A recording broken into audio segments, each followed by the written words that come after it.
right. Good evening, Final Fantasy Randomizer fans. It is I, Gregory Puff, here with Bill Mars Ubermuller. We are hanging out here doing a little bit of Spring Tournament 2020 bracket races. We're in brackets. We're at the top 15. That's crazy. How you doing today, Elmars? I'm doing fantastic. Game 1, best of 3 here between, we got Thunderclaude on our left, Ganon's Gone Wild.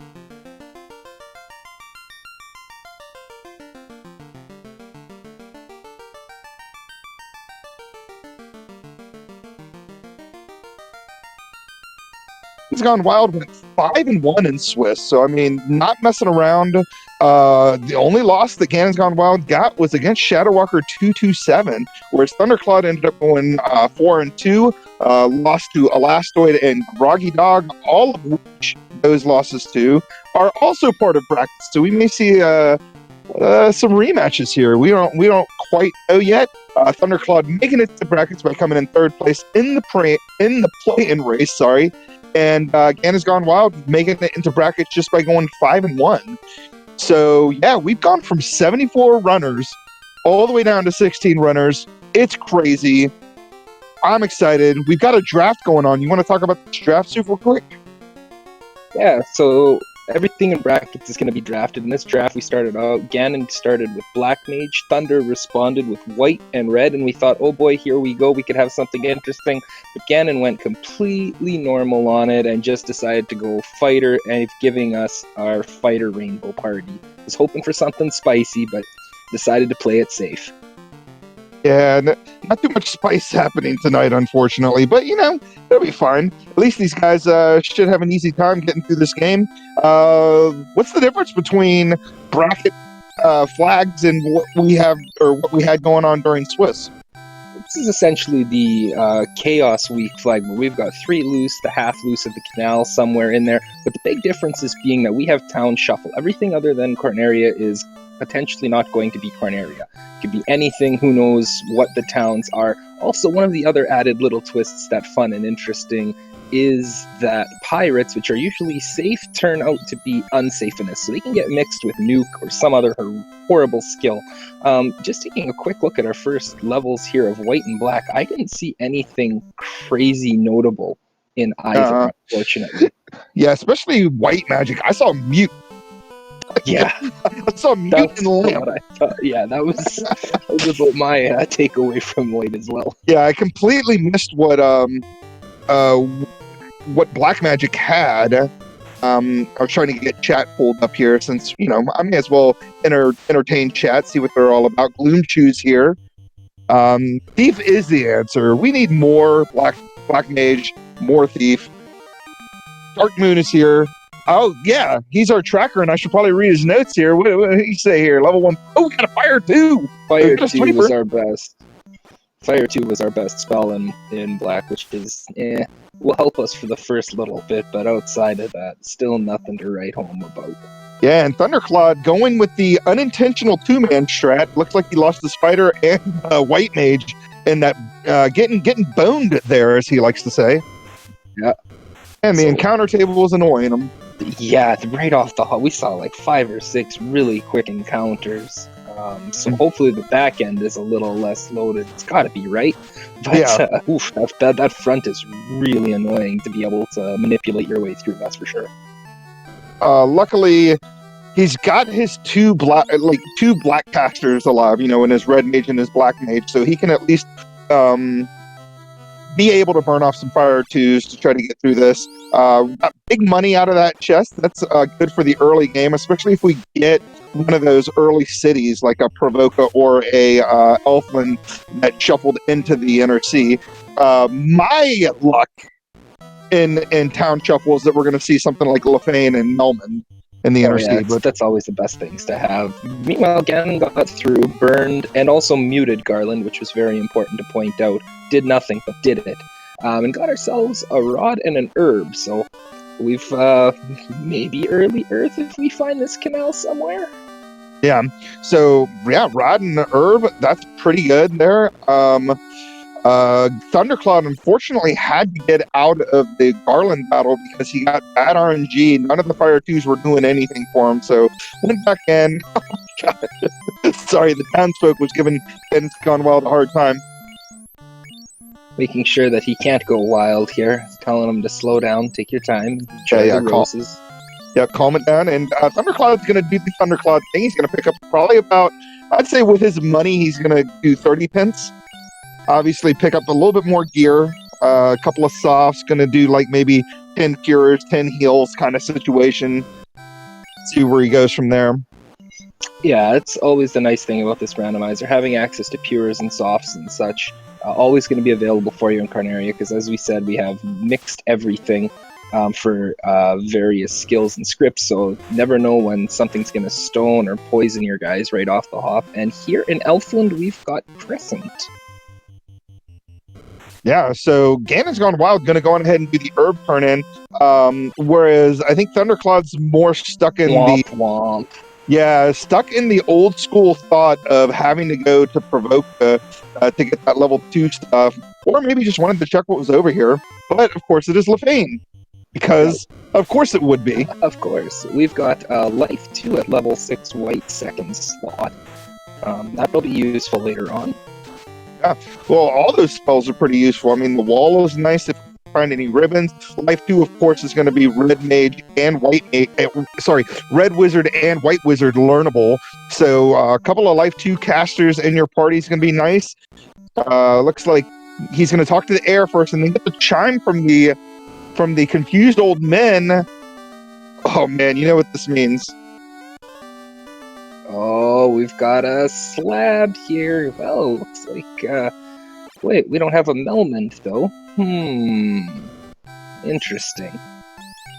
Yeah, we've got a couple chests left over in Dwarfs, and if we don't got anything special there, we're heading to everyone's favorite place. Yeah, I mean, the one thing I will say, we did have Harm 2 at level 1, we had Fire 2 at level 1. It's not great spells, but it's good enough spells to get through Marsh Cave, in my opinion. Because most things down there are weak to Fire 2, and then, of course, you've got the undead that are down there as well that would be susceptible to the Harm 2. So it could be worse. It could be worse.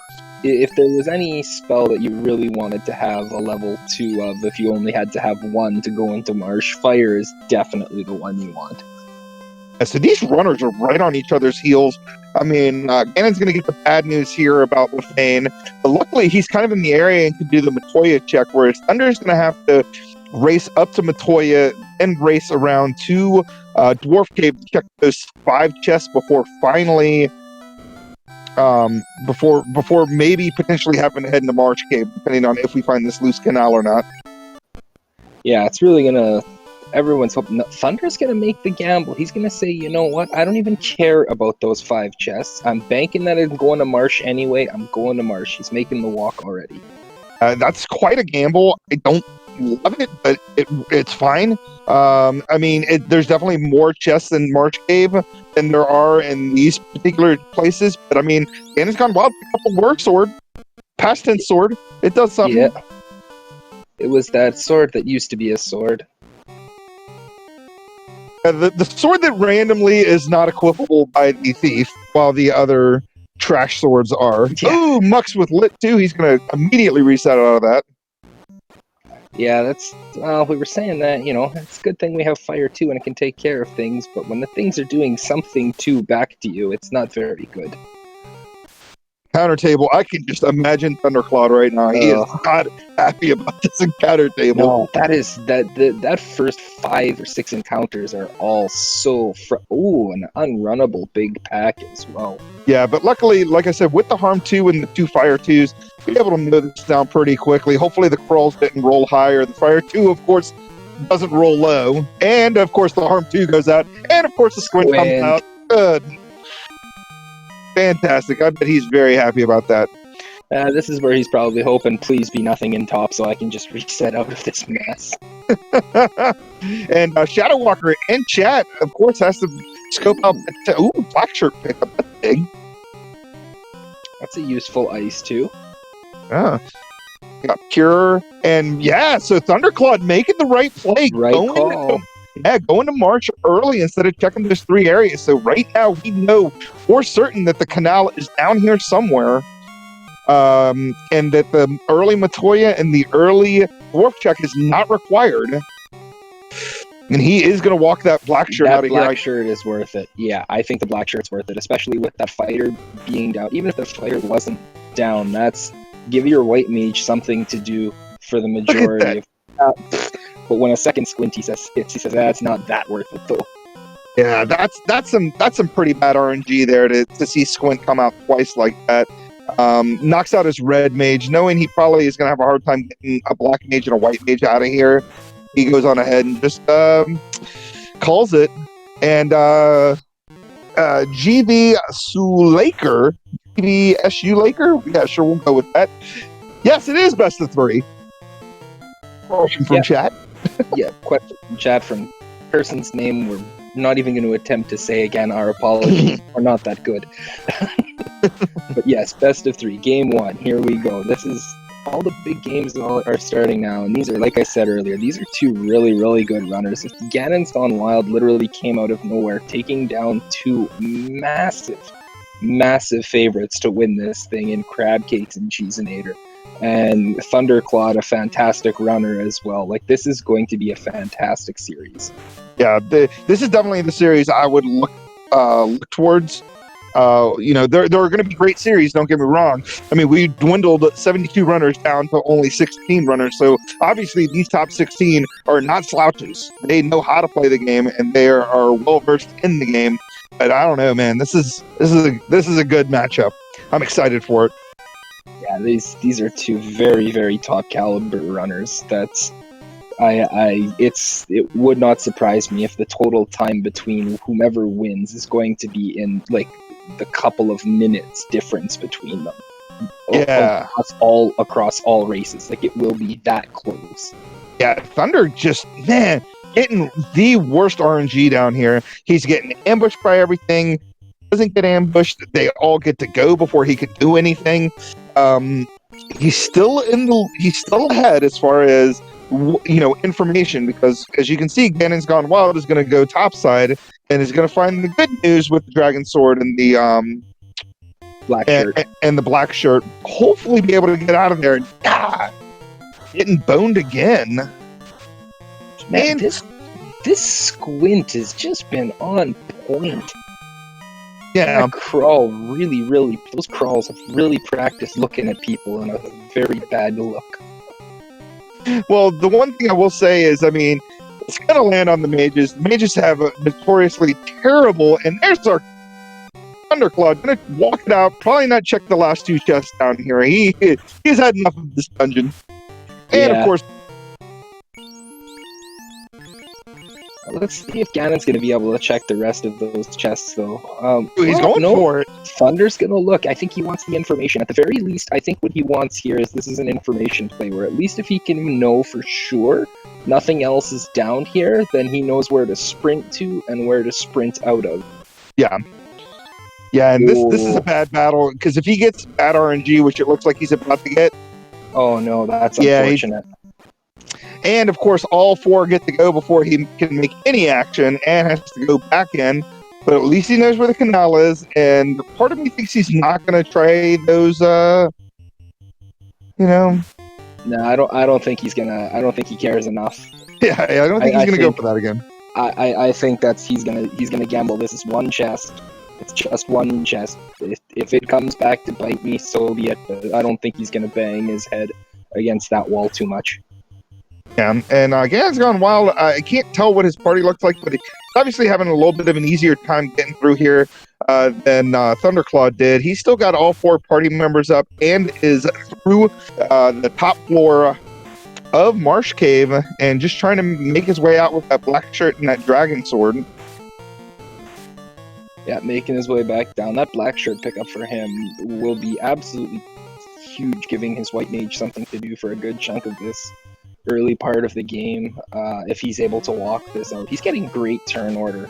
Unfortunately, Thunder would love to get half the luck that Ganon's got. Like, there are a lot of unrunnables, there are a lot of bad things here, and it seems like Ganon's getting... And look, the squint even misses for him. Apparently Ganon's crawls didn't work on their evil grandmother look. Yeah. Exactly. I was just going to say, and that notoriously bad MDef on those mages. I think they have like what 10 MDef right now, and the fact that Yeah. Squint missed. That is the unfortunate. And Rando's of gonna course, Rando. gets lit, dude. And now all that progress that Thunderclaude had made by coming here first is gone away. As Cannon's gone wild, and Thunderclaude are making the foot race towards this chest that has the canal in it.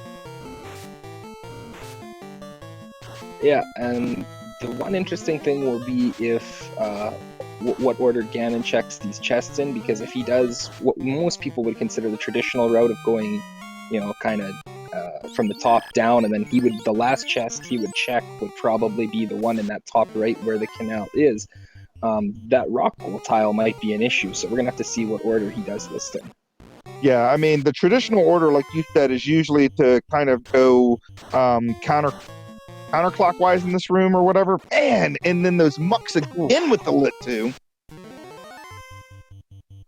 Thunder is having absolutely no luck right now with these whatsoever. He's hitting every bad part of the encounter table. He's getting no turn order. They're attacking and using all this horrible skills. They're landing, they're high rolling.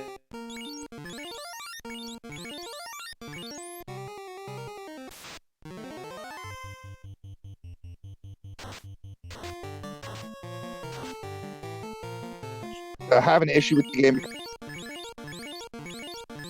because of skill. It's another thing to just get RNG'd out of certain situations, and that's clearly what's happening right now. Yeah, the good news for him is at least he knows that this is where progression is. It would have been so unfortunate if he hadn't found that canal and decided, you know what, there are free chests I have to look at. And of course, here we go. Ganon gets the chest and gets first turn. Immediately walks away. He gets an ambush on the rock walls and gets to dip out and doesn't have to deal with it. And on the flip side, Thunderclaude, of course, can't run away, gets lit down, and has to reset out again. And Ganon's gone wild, is almost to the canal chest, has full cleared this whole area down here. Another Squint has missed on his red mage.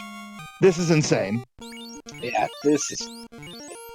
Boy, oh boy. If there was ever a time where the game is just saying, you know what? This might not be your day. It's unfortunate. I think anyone who plays any randomizer like this has had this happen where it feels like the world is just tilting against you. I just hope this isn't one of those seeds for him where unfortunately it just feels like once it happens once, where it starts snowballing on him and that he's able to pick this back up, because this is not indicative of his skill or anything.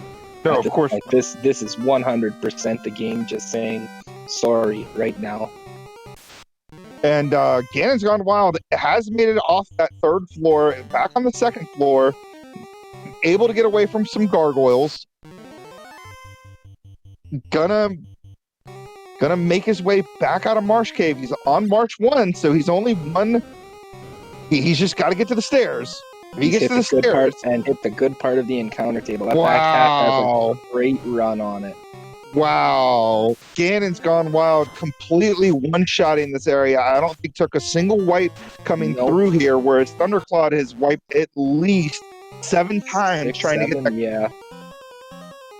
Oh, no, and of course gets ambushed by these Lit2 mucks. Oh, and they double skill him. They double skilled him. This is, oh my gosh. He was right there. He was only, maybe 15, 20 steps away from getting out of there. And unfortunately, takes another wipe, has to re-dive. And he has been in Marsh Cave for about 10 minutes now, trying to get this canal out of here. Just trying in his... Squint lands on his fighter.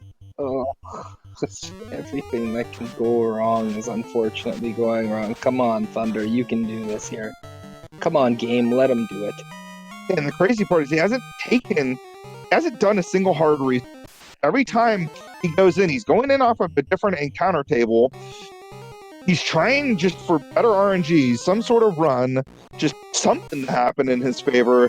And Ganon's Gone Wild has the information already now, because he's got the canal and he's full cleared the whole NRC. He can get out of here and start checking cities. Yeah, here we go. He's gonna make his way right now to what Melman used to No! Getting ambushed by these rub and daze werewolves. be. Oh man, it seems like everything in here just has something to slow you down. It has the ability to take you out. And I want to thank Speedrunning for throwing up their calendar there. Please check it out and see what's going on as far as any of our races that are happening on Speed Gaming family of networks. Know that we have a race at midnight tonight on Speed Gaming Prime between Asher 1611 taking on our only 6-0 Sonny Rap. That's going to be an awesome match. That is a first seed versus a 16th seed match. And that is not one that is going to play like a 1 versus 16. Asher is really, really good. Sonny has been running incredibly well. Had some very close races too. Oh man, poor Thunder again.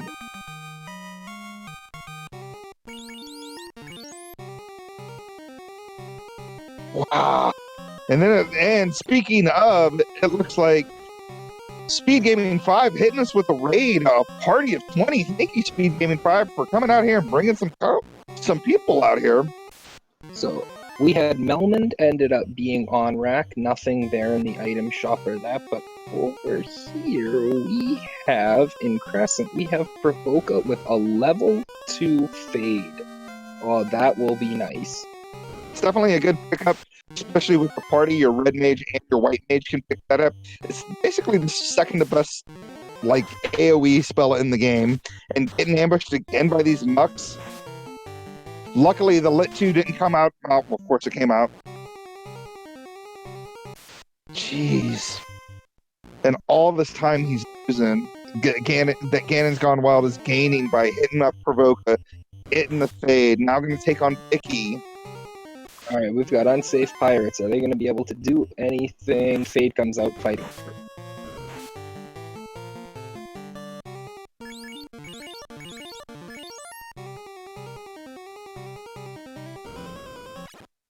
And we got a crystal, so that's back into the NRC. Yeah, that'll make him turn around. What to do? Anything in the vendor? Nope, nothing useful here. And then we'll see the armor shop. He's got plenty of money, but a max price steel armor. It's a little bit more than vanilla. It's like, what are those? It's like 45 in vanilla or something like that if you want to grind it in Melmond. 5,000. Completely not worth picking up because soon after seeing that steel armor, you do pick up the flame armor or the ice armor. Yeah. And so, steel armor, not really that great. I mean, it has great absorb, it just has terrible evade.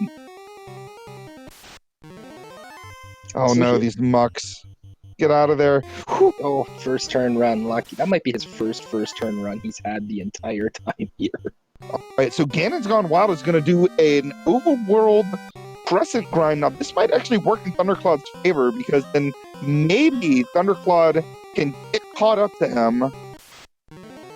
No, he gets ambushed!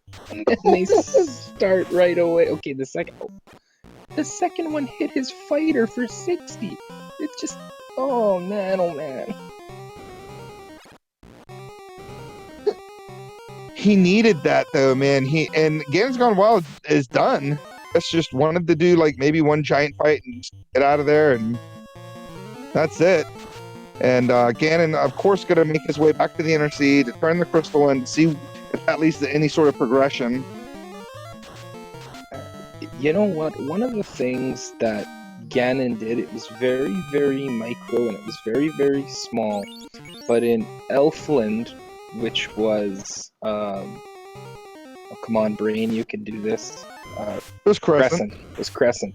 He bought copper bracelets for everybody. And just that little bit of absorb is so much better than absolute zero that he had, and that may have been one of the things that helped. This is their first race. Dark Moon Wondering. They did not face off in. Swiss. And terrible turn order again. The two's hitting like crazy. Gonna have to take yet another wipe. That is wipe number probably 11 or 12 at this point. Here we see an on rack. We're using that dock that's available to us. We've got Melmond, and we do have a slab. We know where Lefane. Lefane is. So. Yeah. And here's another thing. Because we know about the tri-state, because we know about the tri-state canoe floater situation, do you think he'll check Mirage for those 18 chests if maybe he'll find a loose item? Since he's in the area and he has the chime? It's just a jaunt west there, or whatever. Yeah, you go west to wrap around the world, and it might be worth it. I mean, he's got a level 5 nuke, which he won't be able to use, but we'll be very happy to see. He's got Fade with 2 of his casters. Especially the first floor is a very quick check. I will say this though, the encounter table is very, very loaded. In one section. It can be a little bit of a pain in the butt to try and navigate anything when you have such a really heavy, dense, you have no good runs early on. You probably have to spend a lot of time if you wanted to get a first floor check done, manipulating your encounters to get there. The second floor check would be a real pain in the butt to do. No, I agree with you. Especially if you did find something, that knowledge would be good, but I don't know if it's plausible to walk it out at the levels he's at. Yeah, that's the only thing too, and I think that's pretty smart. Like, you obviously don't have the levels to try to get through that top part of Mirage, but opting to do the top side of Earth check before doing the crystal and slab turn in, that is an interesting call. Is this a topside check, or this is a grind tile check? Yeah. So I was hook it up. Curious if this was going to be a full Earth check, as we did get the rod right off the start. I think I'd rather have the information on the check. Ooh, this is a good tile, especially with the double fades. Should be able to get this down pretty easily and get some XP. A little beefier than I'd like to see. I mean, sometimes you get really lucky, and you can get those red hydras that'll go down to 1 ice 2 or 1 black shirt, and then those are very, very delicious. These ones are a little higher. I mean, somewhere in the 200 to 250 range, it looks like. Ooh, over 230. And Mucks, able to get away from the Mucks. Unfortunately, they ambushed him again, but they all attacked that time. And Shadow Walker pointing out in chat, maybe going to 12 to unlock those nuke charges, as Thunderclaude getting ambushed by 1 Muck, and of course it has to throw out a lit tomb. So this is not a bad call here to check this out. The full clear, how do I feel about it? With the 2 after?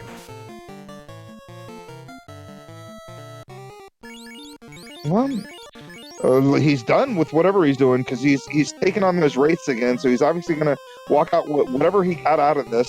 Yeah, he's out of charges at this point with his fades. He was banking on those, and they're just a little too beefy to be relying solely on your black shirts to take them out. Like I said, we saw a 230 not take one else. So they're at least bigger than that. That's a little much to try and take out with just black shirt.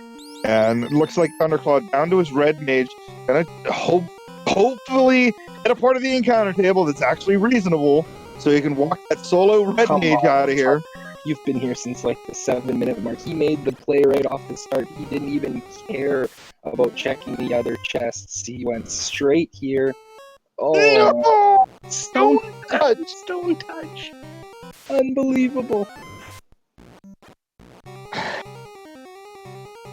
Oh, wow. Oh, my goodness. Oh, that is heartbreaking. That is absolutely heartbreaking. This is insanity. I think it's just like you said, it's a combination of the fact that he lost his white mage and fighter at the beginning of the game, so he's only got real levels on his red and black mage. So his white mage can't take a punch to save her life. And the difference, and the pickup of copper bracelets on Ganon's Gone Wild side. Got red dragons here on the Earth tile. That's decent. Oh no, decides not to. I might have thrown something out and did an HP check on those. I don't think he had anything to throw out except for the ice or the black No, shirt. He housed up. He should be back to everything. Mm-hmm. He walked out that grind and he housed up. So he's reloaded his pages. And Gone Wild finding the what appears to be the fifth chest we've seen with 7,749 gold in it. That's the Medusa chest apparently. And Thunderclaude got a couple of Light Warriors down on one knee. Fire 2's, of course, doing absolutely nothing. And these guys are going to throw out Heal 3 and negate all the Fire 2 and more Lit 2 coming out. And Thunder's losing it right now. I could not imagine the amount of precious words that would be coming out of his mouth at this moment. I would be beyond furious if I was him in this situation. Sometimes Randomizer gonna randomize. I don't know what else to say about it. Like, that's literally what it feels like. Rub is gonna land. Not gonna get the turn order he wants, but able to get away with. Yeah.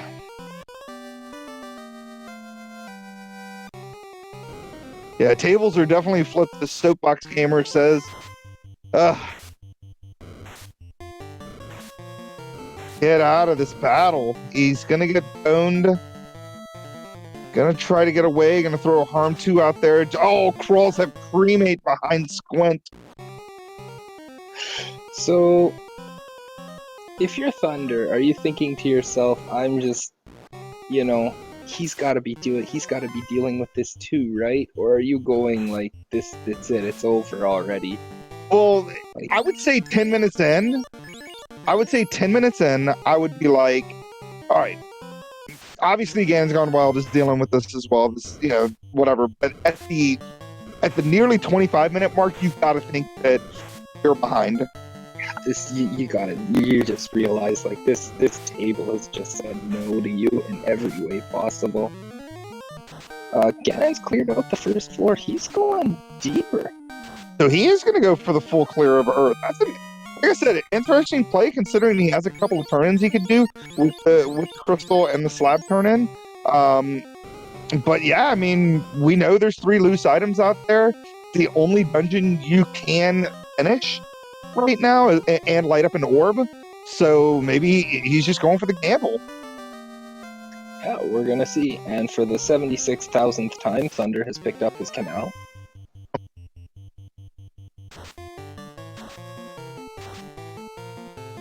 Yeah. I'm chat making the point right now that the Thunder may want, this is beating your head against the wall, and levels 3, 4, 5 that he's got to take some time, and even if it's just an overworld grind at somewhere, just to gain a few levels. Yeah, I mean, the main thing that really happened to him was the early game kind of messed him up there, and of course both crawls are going to survive, which means Squint is going to come out, luckily not landing, but Cremate's going to come out and do it. The main thing that really affected him was Bane Sword pickup over on Ganon's side out of the Coral Sword chest. The main thing that happened on Thunder's side was he lost 2 Light Warriors before going into Garland, so he didn't get the levels on his fighter and his White Mage. And then he lost all the levels he picked up on the way back from Top Marsh, and doesn't have that black shirt, which we talked about it. We're like, maybe you don't need it, but I mean, it's been working out pretty well for Ganon's Gone Wild to have that extra AoE. Yeah, having someone out there, whether that be he's got it on his fighter here, throwing that out, doing that AoE damage has been huge, especially for Thunder, who was rocking Fire 2 for everything. For everything here, his White Mage can't do anything outside of harm. But Mucks don't care about harm, and they're the ones that are doing everything to him. Yeah, and he's just not getting the turn order either. He can't run from battles when he needs to. He keeps losing party members. And everything's nasty down here. Everything has something. As you can see, we know the werewolves have rub. We know that And another light. yeah, and a lit 2 behind it. We know that things have stone touch, paralyzing touch, poison touch. Scorpions have 2 or 3 hits that are hitting for 80. And these gargoyles hit hard. They just inherently hit hard. So he's down to a black mage again. Of course, the fire 2 rolls low. He loses turn order. Luckily able to get through this battle with only 6 HP. This is gonna take some miraculous RNG to be able to yeah. Yeah, there's no way. Not against the Scorpions. They hit entirely too hard. And on about his 21st wipe, he is going back in again, and we're nearing the 30-minute mark that Thunderclaude went into Marsh for the first time. Yeah, like we said, Thunder, like instantly after checking the towns, didn't deal with going to Matoya, didn't deal with going to Dwarves. Ganons did that, came straight here after checking the 2 towns and turning the urban. Made the gamble to come here, which was the correct play. We know progression is here, and what you're seeing on screen with Lit 2 has just been happening over and over and over again. Yeah, I don't know. We're obviously hoping for the best for Thunder. He's going to be able to get in and out of this place at some point in this race. We'll go ahead and take a look at Ganon's Gone Wild as he's taking on some images, able to get away. Doing the full clear, he's getting Jacob back. Nope. That's in the wrong spot. Oh no! All right, well the bat's gonna come back out of there maybe. All right, this is what Thunderclaude needs. Thunderclaude He needs a massive. He needs this bat to stay here for 20 minutes. Yes. That is totally what needs to happen. Is all of a sudden the Bat Party room needs to somehow break out and just surround him. And Thunderclaude picking up that canal for the where are we at this point? The 14,228th time. In the area of Not able to run away from that battle, and Lit 2's going to take down 2 of his. Hey, at least Darkspawn. You were saying? Yeah. Oh yeah. Goodness. Oh, that is so unfortunate.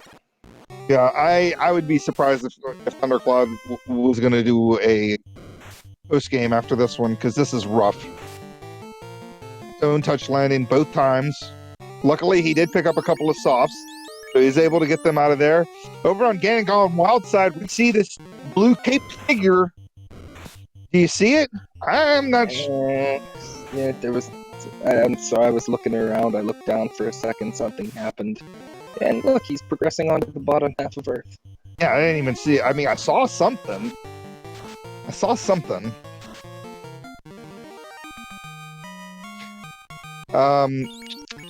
Ganon's Gone Wild over on Earth 4. Only 8 more chests to check here. So, believe it or not, Thunderclaude is in a situation. It's been bad for him.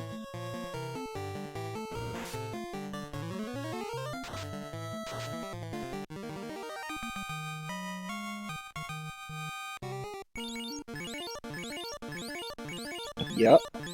Yeah, I mean, because he's going to want to go when he finally gets out of here. And I imagine he will do those turn-ins, the Crystal and the Lithane turn-in before he would full clear Earth.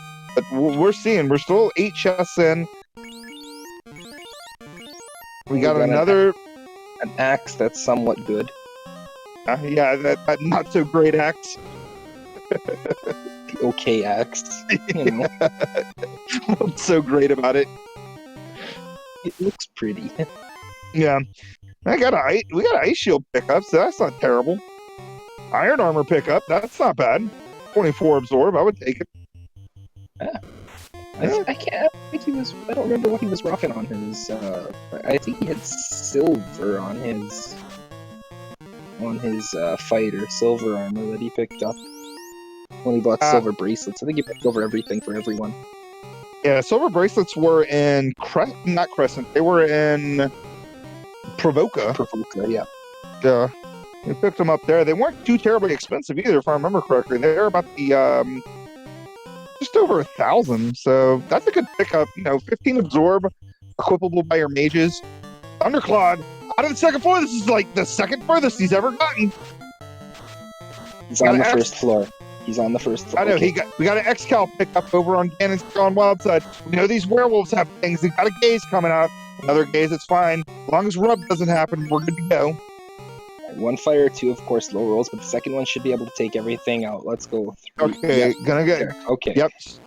Okay, so he's got his statue. Gonna try to get his statue out of here. Okay, he's got like 5. No, Bat, don't do it, Bat. Then he gets out of there. He's done it. He's done it, people. All right, so 30 minutes in, he finally made it out of there. If he avoids the checks, let's say, for instance, he doesn't do the Matoya or the Dwarf. I don't see him doing those checks. He already knows what the cities are here. I know, Melee Wizard. We're working on it. Trying our best.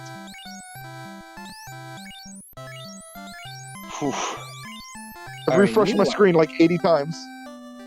Meanwhile, here, Ganon is just about to walk into Lich. He is on Lich. We got Fades and Fire 2s coming out. At least on my screen. He's even throwing a Black Shirt out there for 33 damage. A couple of Fades. Got a Fire 2. Fade doing Fade things. He's going to take down Lich. We got our first Orb lit on Ganon's Gone Wild Side at 39 minutes. So, 36. Yeah. I didn't see anything great. Like, Excal's fine. Excal's fine. It's an in-game weapon. With weapon fixes off, it would be better. Yeah, it does things, but it's not such a game breaker that if Thunderclaude goes and does all these checks that he's going to do after finding the crystal and the chime, or potentially looking at the chime or following the crystal, he might not be that horribly far behind if he doesn't do a full clear of Earth. As crazy as that is to say, now he's going to have a massive level disadvantage. Oh, absolutely. He's going to, but man, he's a good runner. You can't count him out. Yeah, he's way behind on levels right now, unfortunately. Like you said, the fade that he's going to pick up and provoke here once he makes it over to the Crescent area is going to make things a lot easier for him. And we are going to see what the Lafanish have right now as Van has gone wild. We've got an Oxiel. We know Anrak is around, which means that opens up Sea Shrine. Now, if we had done this before, Sea Shrine is a much better option for not only levels, but full clearing than Earth Cave, in my opinion. Yeah, you can... That's something that if Thunder does, that can start making up that level difference pretty quick. You can get some good experience down there, real short order.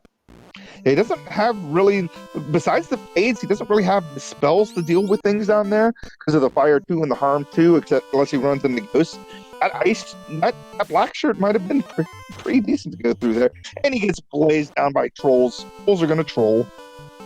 Yeah, and right now he's carrying that statue, and Crystal turns to loot, so that's nothing special. He's carrying a statue right now with that white mage, but I think once he sees what's here at level 2, I think we're gonna see that white mage get brought back to life real quick. Yeah. Shadow saying maybe go 3-man. Yeah, I mean that could definitely work too. I mean I do like the level 2 fade, but he does need the levels as well, and it's easier to get levels. The game's a lot quicker 3-man than it is 4-man. So now we know there's two options for Ganon's Gone Wild. There's the Sea Shrine, of course, because you just got the Oxiel, and we know that Anrak is in Melman. And we have Chime. We still have the Chime, which that could potentially house everything we need. Now, if you're looking at 3-man, oh yeah, he is. He's leaving. That white mage isn't coming back. He didn't even... Well, let's see what he does after seeing the black magic. And you've seen level 2 fade. You already know that there's life 2 at level 6, which is going to be Red Wizard learnable. He bought fade for that. Do you 3-man and dump a black mage? Haven't seen anything spectacular. Nuke is 5, which is a decent level for it, but I would argue that's like right on the precipice of is that something that's going to have the charges to carry you. I mean, it just depends on where Fast and Temper land. It's a gamble to drop your Black Mage, in my opinion. And the Black Mage is the best runner in his party. I was about to get to that. And being able to run from battles is just as important as being able to take down battles. He's going to need to do some fighting, though. He's going to need to build some levels quick. Yeah. How much running is he going to be doing? Well, it looks like he did pick up Fade on his White Mage, but I'm assuming they did not have softs there in Crescent.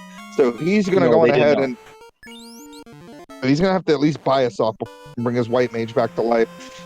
And Ganon's Gone Wild he must be making the Chime play, or the Mirage play, as opposed to going to.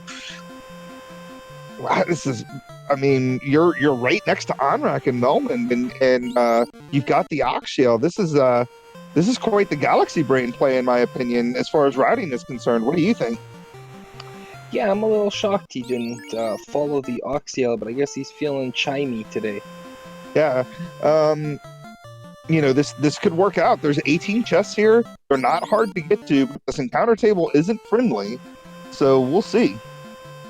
Yeah, there's one good run, but it comes after about 12 encounters that are all front-loaded on the front part of that table. And unfortunately, Thunderclaude did not go down to Onrak first, so he does not have a slab translation, so he's going to have to do a double dip of the Inner Sea, because he's going to get out of here, he's going to get his loot out of here, not going to have progression, but he will probably head down to Onrak and do the Melman slab thing and have to come back up here. Unfortunately, just biting more into his time deficit right now. Or he might just decide to make that straight play for the Chime as well and be following right behind Ganon here. Shadowwalker pointing out in chat that it is definitely faster. I'm not saying it's a bad play. I'm just saying as far as routing is concerned, with Onrak being right there, I love the Chime play. Or the Mirage play. There are, like I said, 18 chests here on 2 floors. Great XP, and when you're looking for a loose, this is a great place to try to find the loose. And we got a loose Ruby. Speaking of, there's our first loose.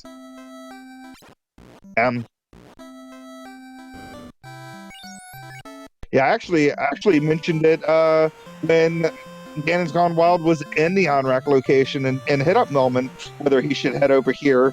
He was in the area and checked these chests, and would have definitely been a time save for sure, but able to do it anyway and getting that Ruby, that's going to lead to 2 incentive checks towards the Titan Shrove and Sarda. Yep, gonna give us a couple more key items, see what's going on there. Yeah, but as we were saying earlier too, though, he gained a lot of levels and a lot of survivability to be able to make this play into Mirage now a lot more feasibly than he did when he would have been coming out at level 6 or 7.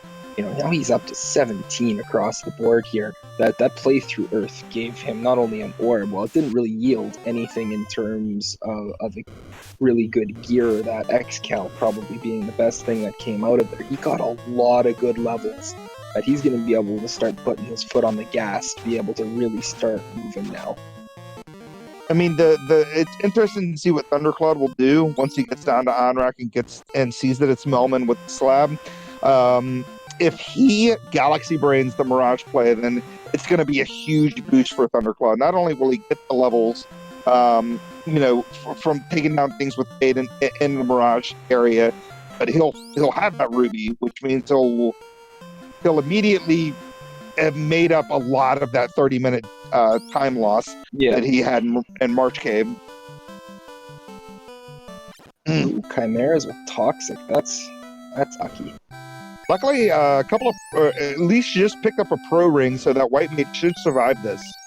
As long as the White Mage doesn't get punched down by these Chimeras, which it's starting to get punched down. Get punched on the Chimeras. That's rough. Ganon making a really smart play here. He knows where the Ruby is, and he said, you know what, I need the info on these chests in less than, greater than. So he's going to make a beeline right to these and see if it's worth him having to walk these out, or if it's just this is nothing and then I can grab what I need on the first floor in the Ruby and then bail. I could have sworn he saved coming out of there, but Did he? Yeah, he might have. That's all probably right. what Let's a see lot of what people do Thunderclaude too. decides to do. This is the big play. He's going south. He's going towards Mirage. This is gonna help him gain a lot of time. He is going towards Mirage. He knows he has the time. He's either going towards Mirage or he's gonna hit up that Provocadoc. He's hitting up. Is he gonna do the Provocadoc? That makes a lot more sense. He's Still gonna be. He is doing the Provocadoc. Yeah, because that's where Lefane is located. So good routing on his part. Yeah, because now he's gonna see that that's there, and he's a lot closer to going to. He'd be a lot closer going back over to Mirage here, so he's not gonna be that far behind in that regard. Yeah, especially if you get the Oxyel from this, and you know that Warp will pick up over on Ganon's Gone Wild terrain, so that's a big pickup as well. That's more of an in-game out of it. Yeah, it's still. People could say it's more of an in-game sword than something like the Excal, but well, you know. And yeah, exactly. So Thunderclaude, I mean, the in-game weapon is the 42 black hole, but we all know that's the answer. So Thunderclaude is going to make the Mirage play. I knew he would do it because he's right there. And Oxyel, of course, you'd have to sail all the way back to Melman, and he's nowhere near there. So this really smart routing by Thunder. This is a big play on Thunderclaude's part. This is going to make up at least 20 minutes of time that he lost on there. Yeah, if he doesn't have to spend the time full clearing Earth, he's going to gain a lot of that time back. It's really going to be interesting to see what levels he's going to be able to gain while he's here, though. If he can take some of these fights and take them down and gain some levels and start building up some experience, banking some experience and gaining some of that, it's going to really help mitigate what he's lost, because that right now is the biggest thing. Yeah. Unfortunately, getting the FFR special there. Ooh. Well, at least he's... Oh, of course, he can't get through this battle. Come on! He's got to get the information about the Ruby. He's got the 7794 chest. There he goes. He'll get the info here. So he knows. He knows. It resets out immediately. Gonna check the rest of the chests. Meanwhile, we got Ganon's now, fed the addict, because that's what we do here at this this game. Yeah. Nom nom. Give me them rubies. He's gonna try to take these Catmen down. They're good for experience for sure. I don't like them because they hit too hard, as you can see. They're doing some sleep touch, just luckily, to be a little more annoying. Yeah, luckily the sleep touch landed after the fire too, so he is able to take those Catmen down. Ganon's Gone Wild is going to check Titan's Trove to see what we got down here. Got a cube. The old required double dip of Mirage. You gotta like it. Making you run back and forth and back and forth. And I'll make his way up, get out on the opposite end, and then we'll talk to Sardis, see what he's got for us. They're able to get through that battle again. More excellent XP. Pro Ring, big money pickup. Iron Gauntlet, and is going to get the Ruby.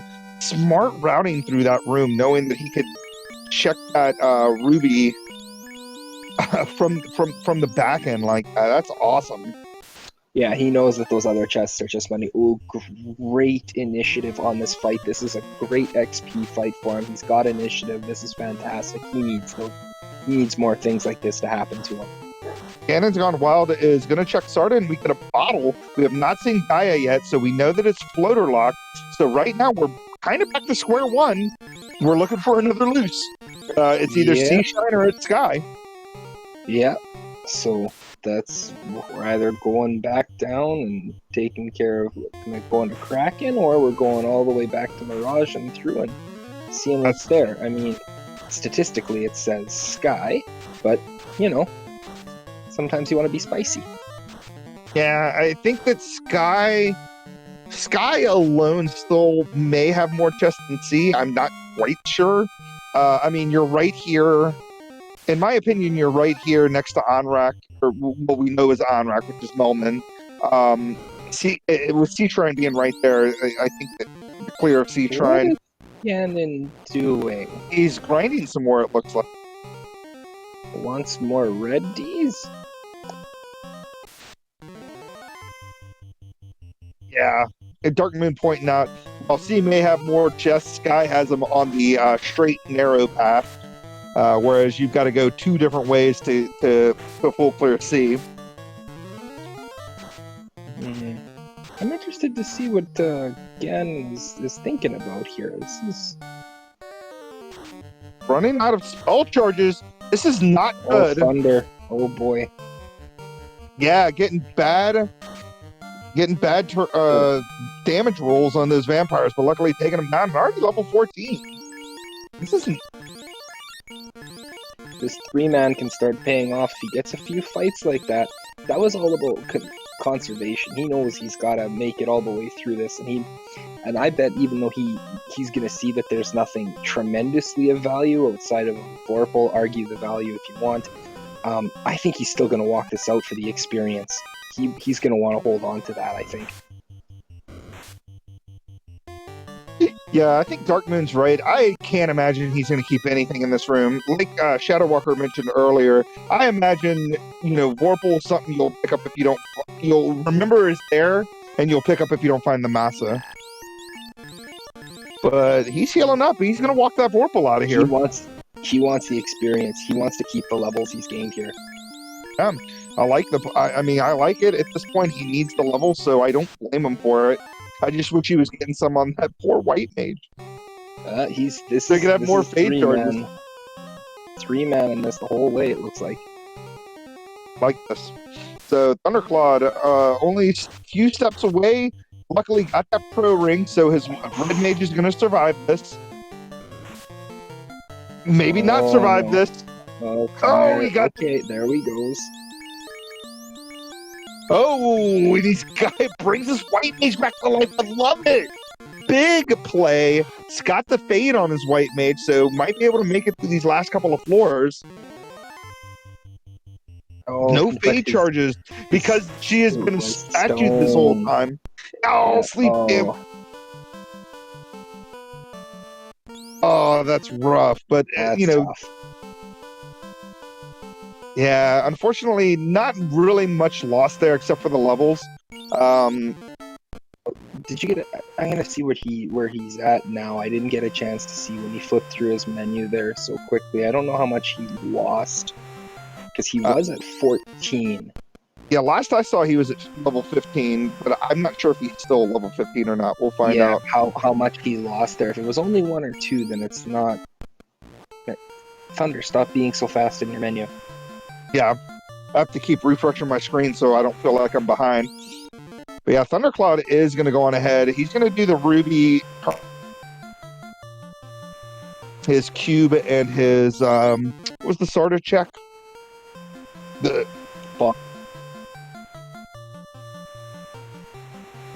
Bottle, that's right. He's going to get that, and then he's going to probably be right behind Ganon's Gone Wild and hopping into Sea Shrine. Ganon's going to be making his way in now.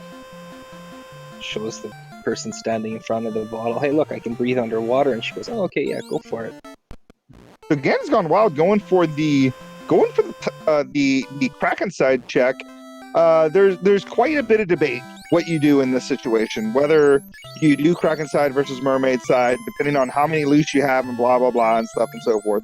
I've always heard if there's 1 loose on the table, you always go Kraken side in case you find the loose on the way to Kraken. That way you don't have to clear Mermaids. But with 2 loose on the table, I've heard it's kind of 50-50. So we'll see what happens here. Ganon, I think, going more for the... I would say this is more of the gamble, hoping that the least chestance direction ends up being what he needs. I wonder if this is also a play of hoping or potentially seeing, because I called it. You were a part of it. I'm sorry this is going to hurt you. I'm going to say it. We're going to talk about it. The one last chance qualifier race where we saw Key left Huh? side that went back to beating TFC. Yeah, I know. I'm sorry. I'm sorry. Oh, Ooh, we really got a nice. ribbon in the dang room. I wish Dang was in chat right now so we could talk about the Dang room and how there's a ribbon right there. Yeah. But So this could be one of those things saying if it is if I do find a loose here on Kraken side and it just perchance happens to maybe be the key, that's can we could be. talk? Can we talk about this seed for a second? We are almost an hour in, and we have yet to see the canoe or the floater. Yeah. How bonkers is this? We still have so much of the game left. Like, it's crazy. This has not been very forward in presenting what it needs to be done. We have no mobility. We are still stuck looking for these things. You got to think once we get them, the game's going to open up dramatically. But boy, oh boy, it's been a slog getting through finding this stuff. And there's still a chance that if Thunder makes the move to say, you know what, I'm going to go and I'm going to take that cube and I'm going to go back there, and that's where one of our mobilities is, he might actually end up with a slight advantage at that point. Yeah, I mean, it just depends. Like, man, but I will have to. Wow. Like, I'm just impressed with the way both of these players are playing. Like, especially Ganon's Gone Wild. I have to say right now, Ganon's Gone Wild is a name I never ever saw in the Final Fantasy Randomizer community. I've been around for nearly 2 years now. He showed up on the thing, signed up, and then just immediately went 5-1. Like I said, beat some of the best in the game. He beat Crab Cakes. He beat Cheeseinator during Swiss. He is not a slouch.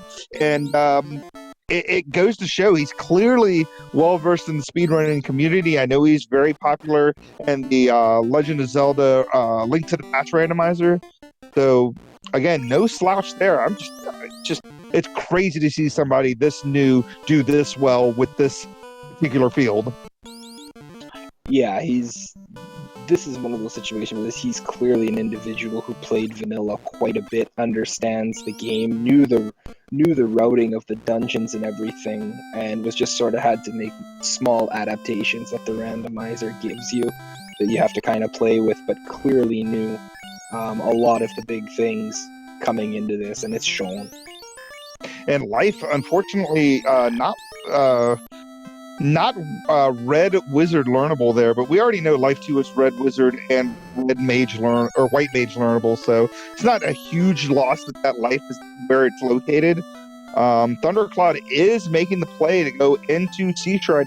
So if you would have asked me 30 minutes ago when Thunderclaude was still wiping in Marsh Cave that he would eventually be in the same dungeon as Ganon's Gone Wild, making the correct play at this point, because we know that Kraken side doesn't have anything. You would think I was crazy, huh? Yeah, the other thing is, like I said, if this mermaid side turned out to be nothing, there was a chance that if Thunder went cube instead of Oxyale, he might be in that location to find progression faster than Ganon potentially did. So this is not completely out of the realm of possibility for Thunder to come back. Yeah, I mean, he definitely has the chance, and the one thing I will say about Thunder, he has the skills to do it. Like, he is a good runner. He is one of those guys that somehow always seems to manage to make the right plays. But look on the right side, and Ganon's Gone Wild is in the Kraken 1 battle. So let's see how this goes. As Fade's trying to think about what he wants to do. Is going to ruse up a little bit on his Red Mage. Got some nukes coming out. Nuke is going to do some serious damage there. 360. Zeus Gauntlet with 69. Gonna put that evade stack down on his Red Mage, and Fade doing about 150.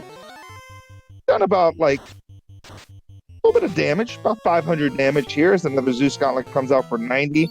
More Fade doing Fade things at 142, and another Fade for 87. Rolling. Yeah, yep. A question in chat from Crab Cakes. Where is Ganon leading, and where did the lead come from? Thunder had the most absolute horrendous luck you could ever hope for in Marsh, and quite literally spent over 30 minutes there. Yeah. It was not fun. Yeah, it was about the worst March cave. The craziest part is it was the worst RNG March cave for somebody I've ever seen. Because Thunder literally just wiped over and over and over and over and over and over again, and another 774 or 94 chest there. But anyways, whereas Ganon's Gone Wild went in there and one-shotted it. He was in and out in about 7 minutes, whereas Thunderclaude wiped over and over again for about 30 minutes. We got a raid coming in from Speed Gaming, raiding with 83. Hello and welcome to Game 1 of this bracket race between Thunderclaude and Ganon's Gone Wild. Thunder had a rough go. You I just heard the tail end of it. He spent a long time in Marsh. He's been unfortunate to beat his head against that wall. Ganon's built up a decent lead, but ever since Thunder got out of Marsh, he has really been coming on strong and is making up time. He's made some really smart routing decisions and was able to pull some of that back. So he's not out of this at all, and we are looking at Sky for our progression. We are in the unbelievable oh my gosh, I can't even talk right now. This is insane. So what we have seen a cubeless Mirage dive that led to the Ruby, which led to the Cube, which at this point we know could potentially lead to either the Canoe or the Floater. It's gotta be Canoe. It has to be Canoe. It has to be Canoe. But there's still one more chest to check here, because we don't have the key, so we can't check that chest. The chest that has no name anymore. Yeah, that chest, that absolute glorious chest from one of the most incredible last chance qualifier races ever. So the guys from Speed Gaming coming in here, the race that they actually just watched is pits two races, One Fine Day and Silverfire. Not going to tell you who won it because, you know, that's spoilers, right? But we know that the winners of that race, the best of three, is going to take on the winners of this race, Thunderclaude versus Ganon's Gone Wild. So that's pretty awesome. And on Speed Gaming 1, in about 30 minutes or so, we're going to have Asher Wells taking on, of course, Sonny Wrath, our number 1 seed versus our 16th seed. So pretty awesome stuff happening with our spring tournament brackets edition. This is week 1 of brackets. So our Sweet 16, trying to dwindle them down to the Elite 8. So the Sky Club is very, very happy because it turns out that is the answer. Yeah, but, so... Man, again, as we were saying, it is unbelievable that if, you always sit here and say the what ifs and that, but, if this literally could have been Thunder saying, I'm going Cube over Oxiel, and it would have been literally a dead heat all that time that Thunder spent. But there's no, in my opinion, and I've said this before, and I've been wrong. I just do not see routing Sky over Onrak when you get the Oxiel, where you find the Oxiel, and where Onrak landed. Like, you're already on the continent. I can't see leaving C on the table to sail down to Mirage, especially after Mirage already had one loose to begin with. So now, what are the odds that they're both loose here? Yeah. Oh, no. Thunder was literally steps from being able to get out and save the levels, the experience, and everything that he picked up on Mermaid's side and wiped. Oh, that's heartbreaking. There's no gear on that side. No, there was dragon armor. Dragon armor, that was good to keep. But yet again, to me, that is valuable experience that he lost there, that he wanted so badly to come out of that. But we know that Ganon's Gone Wild is going to eventually be rewarded for this. He knows for sure what he needs is here, whereas Thunderclaude doesn't know this. He is not full cleared. He has not been into Earth Cave. Ganon's Gone Wild is already full cleared Earth Cave. Ganon's Gone Wild is full cleared to pretty much everything in the game except for Sky. The places So- you can't get to. Yeah, so I'm interested to see what Thunderclaude's going to do at this point because he has the rod. Earth is right there. Do you think he's still going to go to Sky Play, or do you think he might gamble poorly and head into Earth Cave? It's right here. I think a lot of, especially experienced runners, want to save Earth for absolute last. It is such a longer run.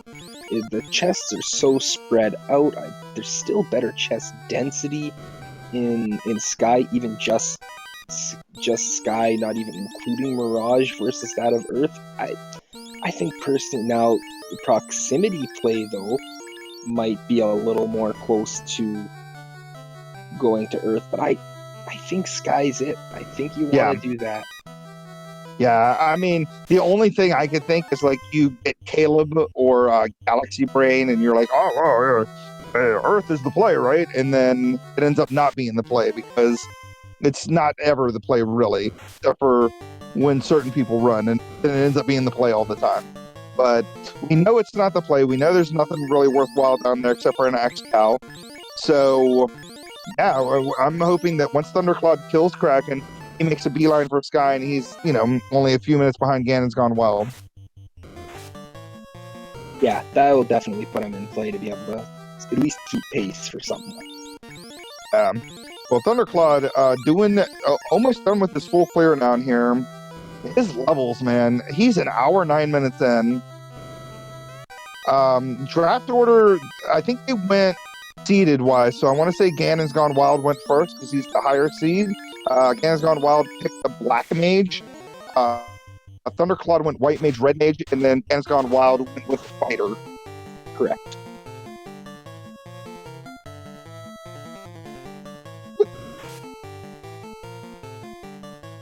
Ganon's Gone Wild, not finding what he needs yet. He still has 2 more floors. We know it's here. Yes, it is here. It has to be here. We know it's here. We just got to figure out where it is. We know it's here. And getting the bad turn order on these bad men, just beating the ever living out of his poor Black Mage in the back row there. So that's unfortunate. Yeah, and we're not going to talk about Marsh. Like, I want to ask, at the end of this, if Thunderclaude does decide to do a post game, I'll mention Marsh briefly, but I'm not gonna push the. I'm not gonna push it. That's one of those things where you go, so Marsh, right? And he goes, yep. Good. Cool. That's all I have to say. Yep. So Marsh, eh? Yep. Oh, Mazada! Oh my gosh, I hadn't even. Mazada's hanging out, giving us the raid with 5 people. It's been a long time, dude. How you doing? No, Thunder is doing clear of Earth. That's unfortunate. It was total I get it because it's total proximity with where Onrak landed. It makes sense. It's just unfortunate. Yeah, proximity play is gonna hurt Thunder because this is really gonna cut into whatever lead he was able to cut into.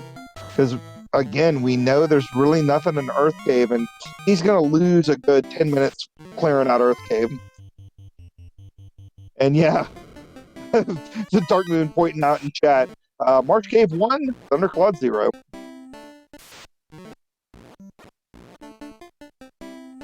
Yeah. And so,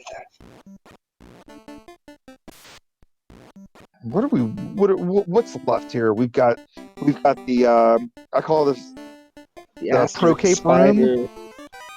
That's it. And the 4 on their way. The 4 are on the way right too. On the left side, and then the spider room. That's what we've got left. Yep.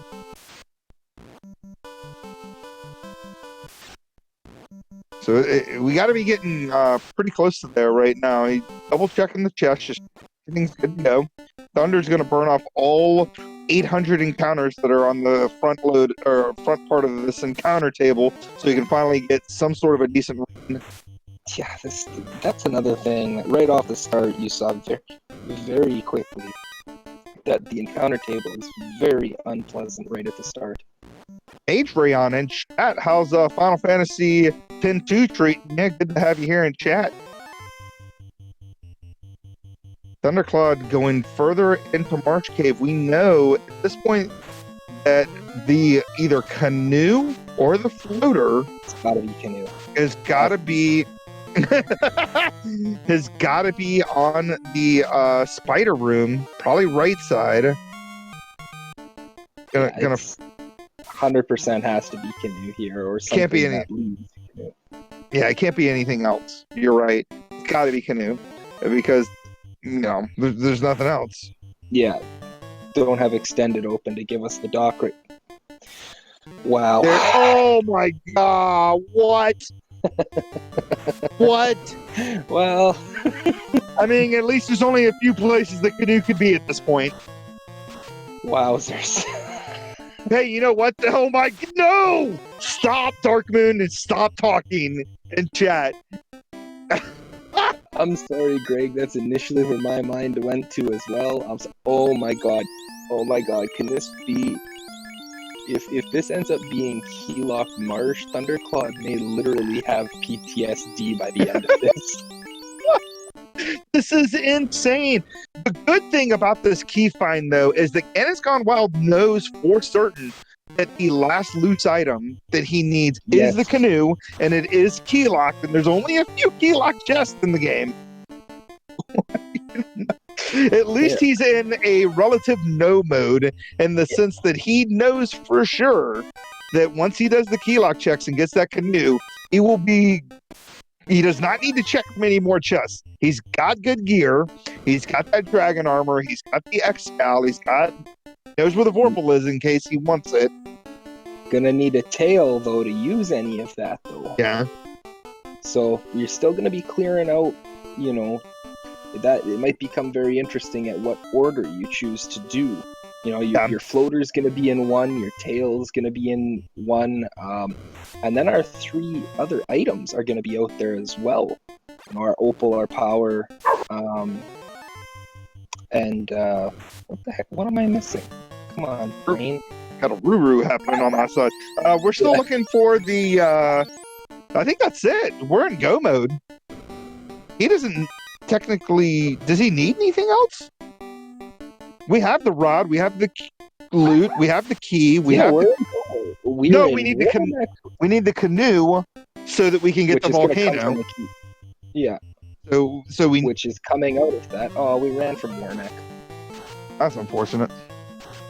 So yeah, we actually need the canoe so we can light up our 4th orb.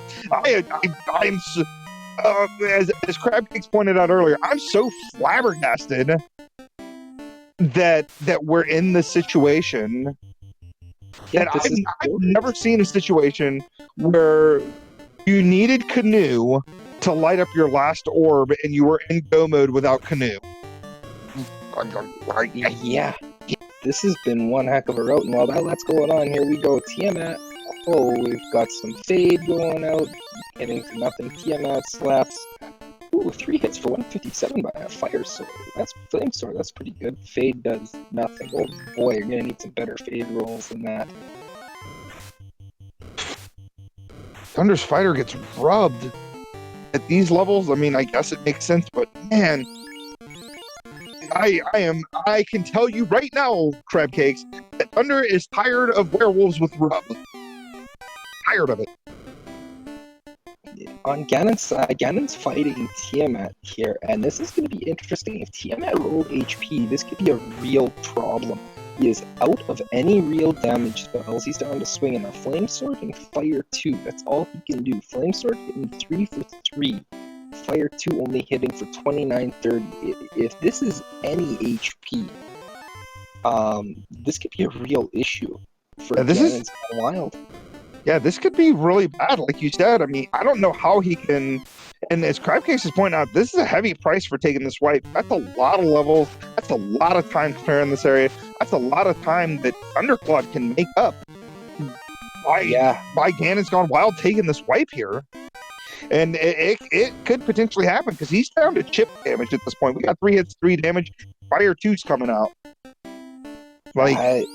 Yeah. This might be a hold, and this might be a hope on a low chance hold to get some damage coming through. Tiamat's not doing anything. Yeah, but the last cure 4 though, this is all gonna come down to whether he can get any sort of crit out of a fire sword. Yeah, and Crabcake's hoping for the hold for him to throw a holdout. Did not throw the holdout. So we got Mage Staff. We've got 2 hits, 2 damage. We've got 1 hit, 1 damage. We got Zeus Gauntlets. We're on chip damage and a prayer at this point. We don't really have anything else going on.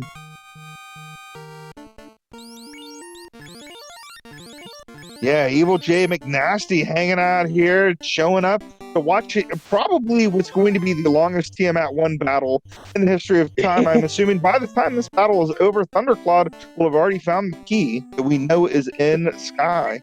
It's very possible. This is going to take a long time. He needs some crits. He needs them fast. So we got drink strats coming out, trying to keep that fighter. That's the only hope. If this fighter goes down, what do you... Oh boy. Tiamat hitting fairly decently.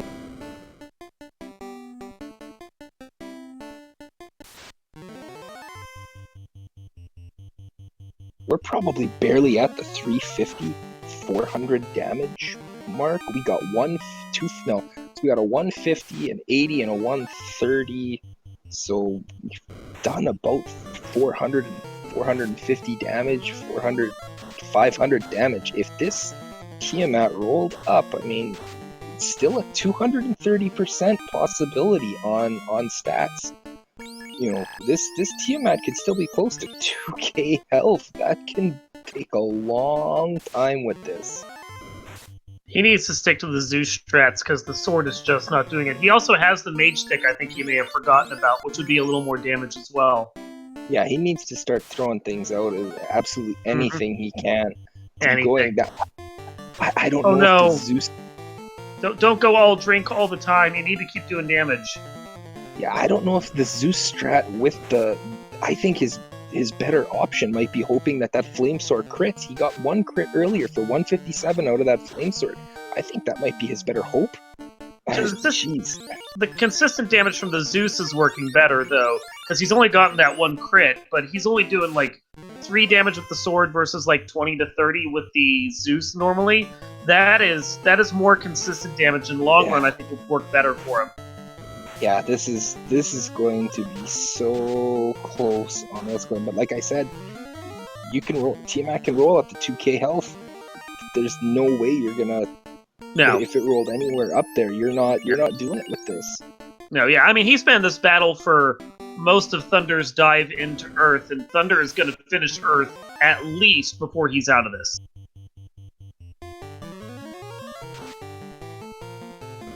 Alright, so it looks like we got a Lich over here on the left side.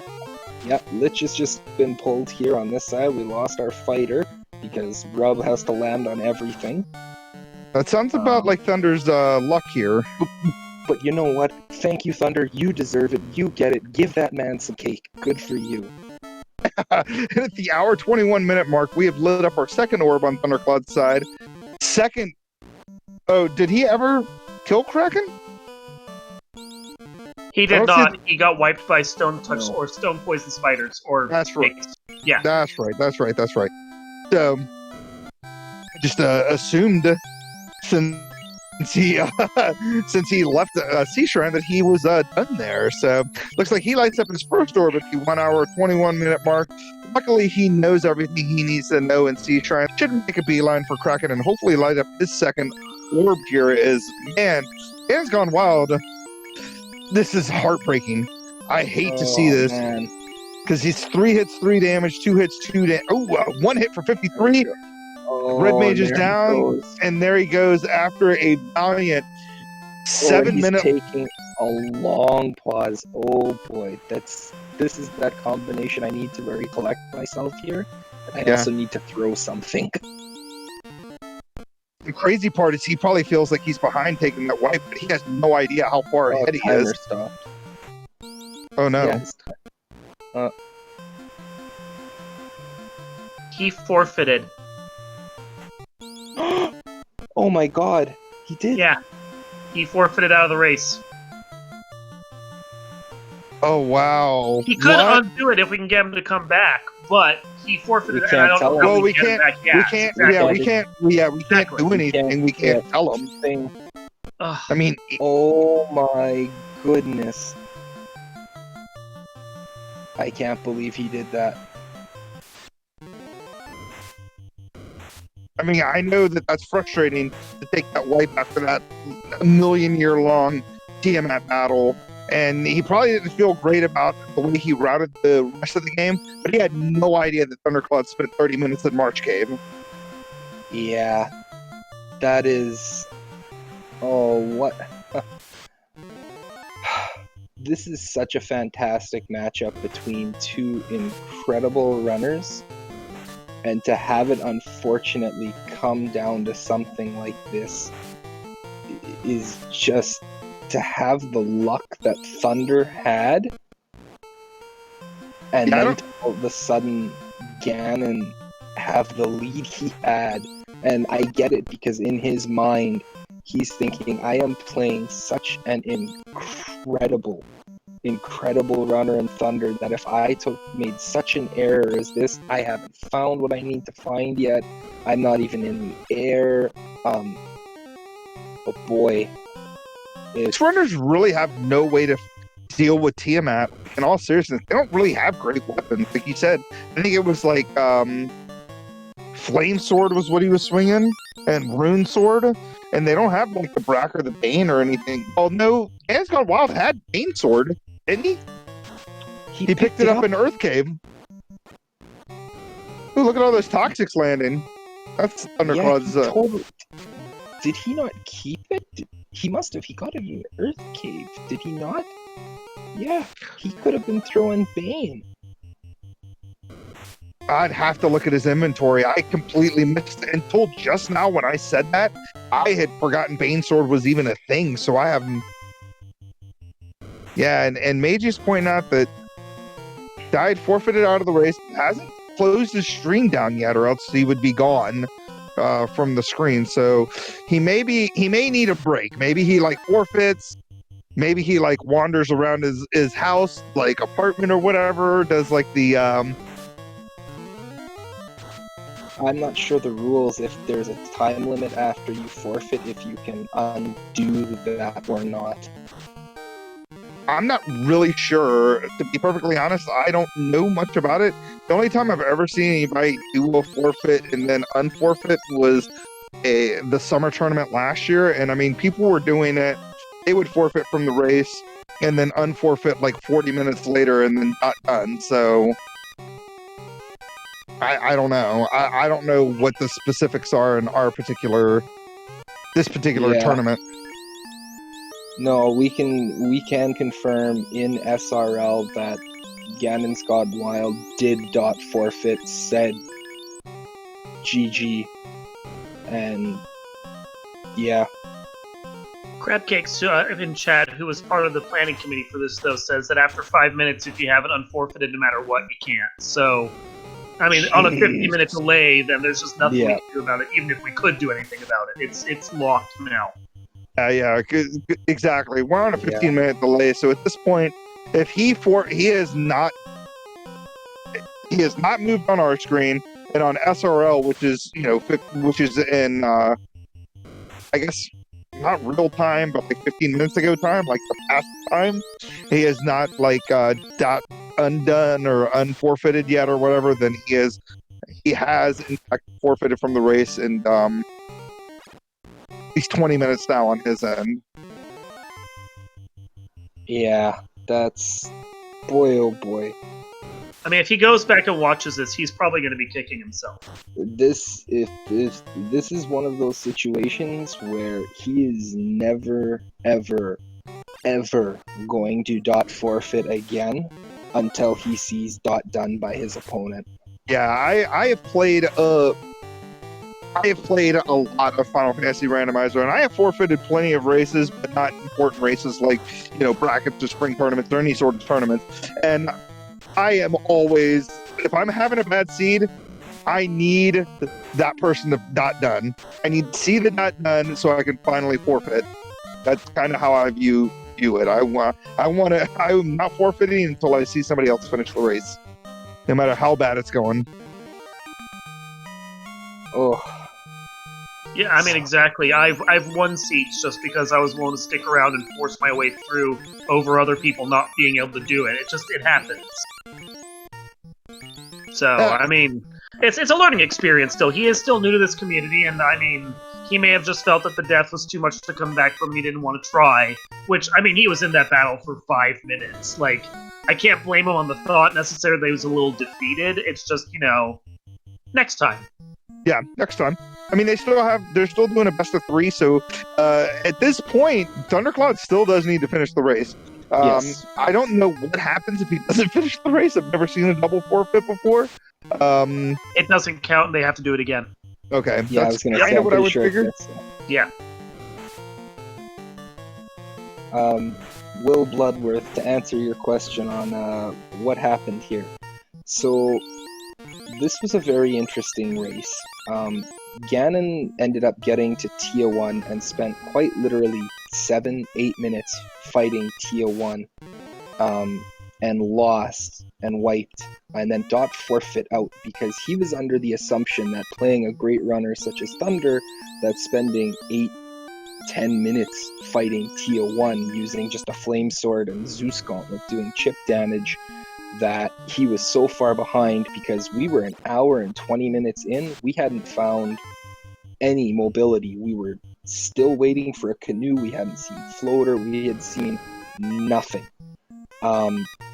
And it turns out that the progression, the key here, which this was last location for both of them, the way this seed has gone, the key that was picked up here that we're going to see on Thunder's side, he's just about to pick up in this room on Sky 2, is going to lead to the canoe. And this is technically a floaterless seed. We'd be in go mode at that point in time. And Ganon felt that this was too much of a deficit for him to come back to. But unbeknownst to him, Thunderclaude at the start of this seed legitimately spent over 30 minutes in Marsh Cave, banging his head against the wall to pull out the loose canal that was there. Thunder was behind this entire time, and just this one wipe to Tia, and feeling that he was that far behind, he just felt he was too far behind, that he couldn't do this, and that someone of Thunder's caliber was literally going to done any minute. It's really unfortunate that it played out this way. So there's that key that we know leads to progression, which has to be the canoe. It's the only thing left. You are in go mode. That once you get that canoe out of one of the key locks, we don't know which one. Yeah. Gear situation was we had a flame sword, and that's it. We've seen nothing else good. We've had an X-Cal and dragon armor in that, but we haven't found the tail because we haven't gotten, and even if we did, we haven't gotten to our floater yet because it was behind this canoe. And it was all hiding behind this key that we just saw here. So, this is one of the craziest combinations of things to happen. It's really unfortunate that it happened, but I think this is one when Ganon goes back. This is one of those mistakes where you're gonna say you don't hit that dot forfeit until your opponent hits dot done. I understand it. He's going up against an incredible runner. There was no way of knowing that Thunder hit all the roadblocks that he did hit, but this has been a crazy seed. This has been an absolutely crazy seed. I mean, we are an hour and 30 minutes in. we're in almost theoretical go mode because we know this key leads to canoe. You don't need floater, you don't need to get tail, you don't need to do any of the other dungeons if you don't want to. But this is how it goes. Yeah, I think the only thing that's going to stop Thunder at this point at all is if that key ends up at TFC and somehow he just constantly gets like poison sea snaked on his way over there. Nothing else, especially seeing that forfeit, which I'm sure he saw, because you know everyone races with the one eye on their SRL window just to see if the other person is there. I think with one eye on that timer and knowing that he's already got a forfeit from the other player, he's gonna slow down. He's gonna take his time. He's gonna make sure he does this right. And then he's gonna go like hit all the key locked, and unless the key locked is in like an awful part of Marsh or that TFC, and there's just no way to get to that canoe that you need, he's gonna finish this out at his own pace.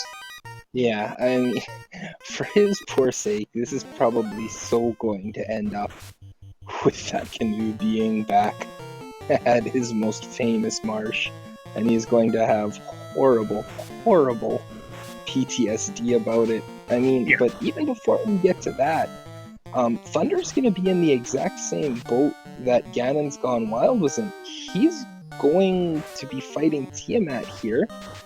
He's going to have no resources. He's going to have no ability to kill Tiamat. He has a Bane sword. I kind of wonder whether if he even tries, honestly. Like, he's looking at two characters, and everything's really nasty up here. And with the resources that he has available, I would not be surprised if he bails.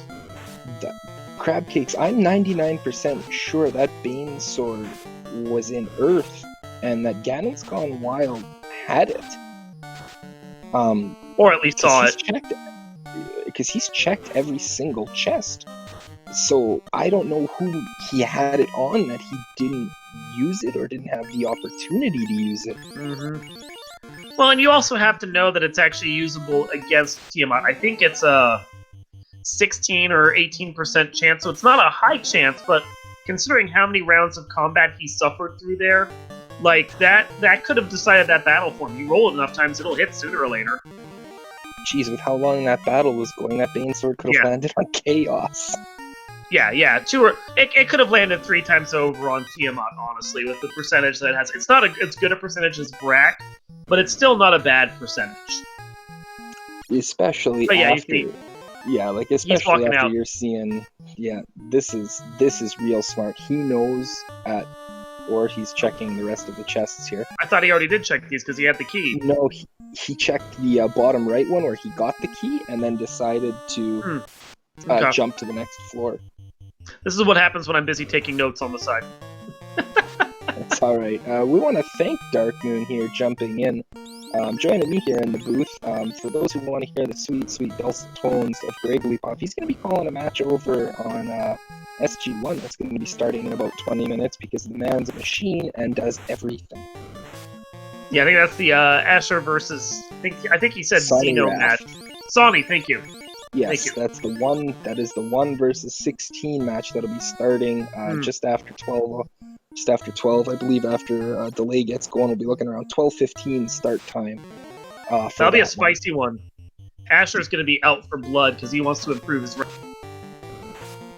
You know, and that's one where you look at it and you say, well, that's the 1 versus 16, and Asher's a really good racer, and not to take anything from Sonny, another incredible racer, but like. He really played out of his mind in the Swiss rounds. I mean, you know, that is not one where you're like, the one's a guaranteed win here by any stretch. Anyone could take it. I mean, anyone in the brackets at this point, and I'm including Ganon's Gone Wild because right up until he got a little beat down by that Tiamat, he was playing exceptionally well here. Like, anyone in the top 16 could easily take the whole tournament at this point. They're all that good. Yeah. And then, so we'll be 4 minutes away from the start of that one. Thank you, Danny3883, for, making sure that I don't know what's up. Oh, and Will, yes, you can.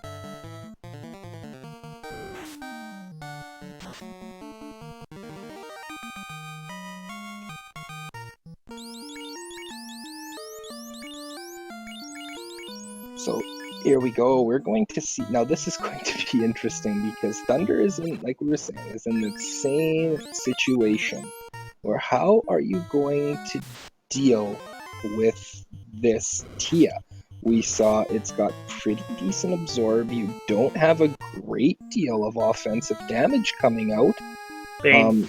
It's gotta be Bane, right? It's gotta be Bane. Gotta be Bane. Yeah, no, there's nothing else. Like, enough of the experienced pros at this point will tell you that you need to have the insta-kills for these two bosses, Tiamat 1 and Kraken 1. Ganon was able to get through Kraken 1 like it was nothing, which I was really impressed by because I didn't like his odds on that battle. But against Tiamat 1, I mean, you have some nukes, maybe you cast some nukes and hope they work well, but I think your primary thing is just throwing the Bane Sword over and over again and then praying. Alright, let's see. He's gonna have to do final moment healing here. Check out the weapons. Bane Sword is on that fighter. Moving the Bane Sword to the Red Mage. So I'm gonna be hoping to tank with the fighter and let that Red Mage fire Bane out and hope it goes. And he's just keeping drink stats going on. Oh, he has some invis charges. Very nice. Considering the fact that this was a very punchy Tiamat, those invis strats are going to be really helpful. Yeah, this is really good. He's got all those Fade, which shares the level with Fade, which means he didn't burn anything because he was just throwing out Mage Sticks and Zeus Gauntlets the entire time, saving resources, making sure he would be good for this. So, you know, once he gets one or two more stacks of this off, you know, or fires all 5 that he's got, he's going to be in a position now. Tiamat's missing. This is just a matter of Bane, Bane, Bane, Bane until it hits. Yeah, at this point, he's just burning all the invis charges just to make sure. Try and reduce the chance of Tiamat getting any lucky shots through. Only thing that's going to come through at this point is a critical hit. He can just basically have the fighter throw Mage Sticks and drink strats while the Red Mage goes Bane over and over again until it connects on the first turn. Okay. Again, not a bad percentage of that possibly happening. Yeah, exactly. And we're getting confirmation that Sports FA looked, went back in the stream and took a look-see. And after the Warmech fight, when he was looking at things, did not have the Bane Sword, so he reset out of it. At some... I thought it was in... You know what? I think it was topside Earth and Ganon reset out of it. It might have been first floor Earth because I'm 99% sure it was Earth that it came from. So, boy. The adversary in chat asked if Ganon's Gone Wild forfeited with the lead. He did. He had a particularly nasty fight against Tiamat that I think, as you were saying, Ilmar's took about 7 minutes for him to get through and then lose. And it just defeated him, and he forfeited at that point. Because he honestly probably thought that 7 minutes was enough to give Thunder an insurmountable lead, which, in normal circumstances, I would have agreed with. It's just that we know that Thunder at one point was in half an hour behind because of a really terrible Marsh game. Thunder's coming in, I think... Oh, wait, this is Melman. This isn't on-rack. The Town Shuffle is using my poor brain. Yeah, no, he's got to go to Melmond, which is on rack. I mean, that's a nice 1-for-1. They're just doing like a town exchange program. Yeah. Giving the bad town over here, accepting some nice waterfront property. I mean, they're both got waterfront. I mean, you know. I gotta agree, actually. All the bad times I've had on rack, I feel like that really is the bad town. Which also means our vendor item is being hid in behind. There's so many things that are absolutely unneeded with this seed. Man, oh man. Yeah, there's very little. Most of the loose items at this point are going to be the various special items like the Opal or the Thor Power Bonk. They're going to be like the shop item is not going to be needed, whatever it may be. But it won't be the floater because the only shops we have left are floater locked. Like, there's a lot of stuff that's going to be out there. Technically, no. Floater could be Oasis. True. Okay. Hey, he's a farmer. I feel you, buddy. Worked 10 years on a wild boar farm. It was great.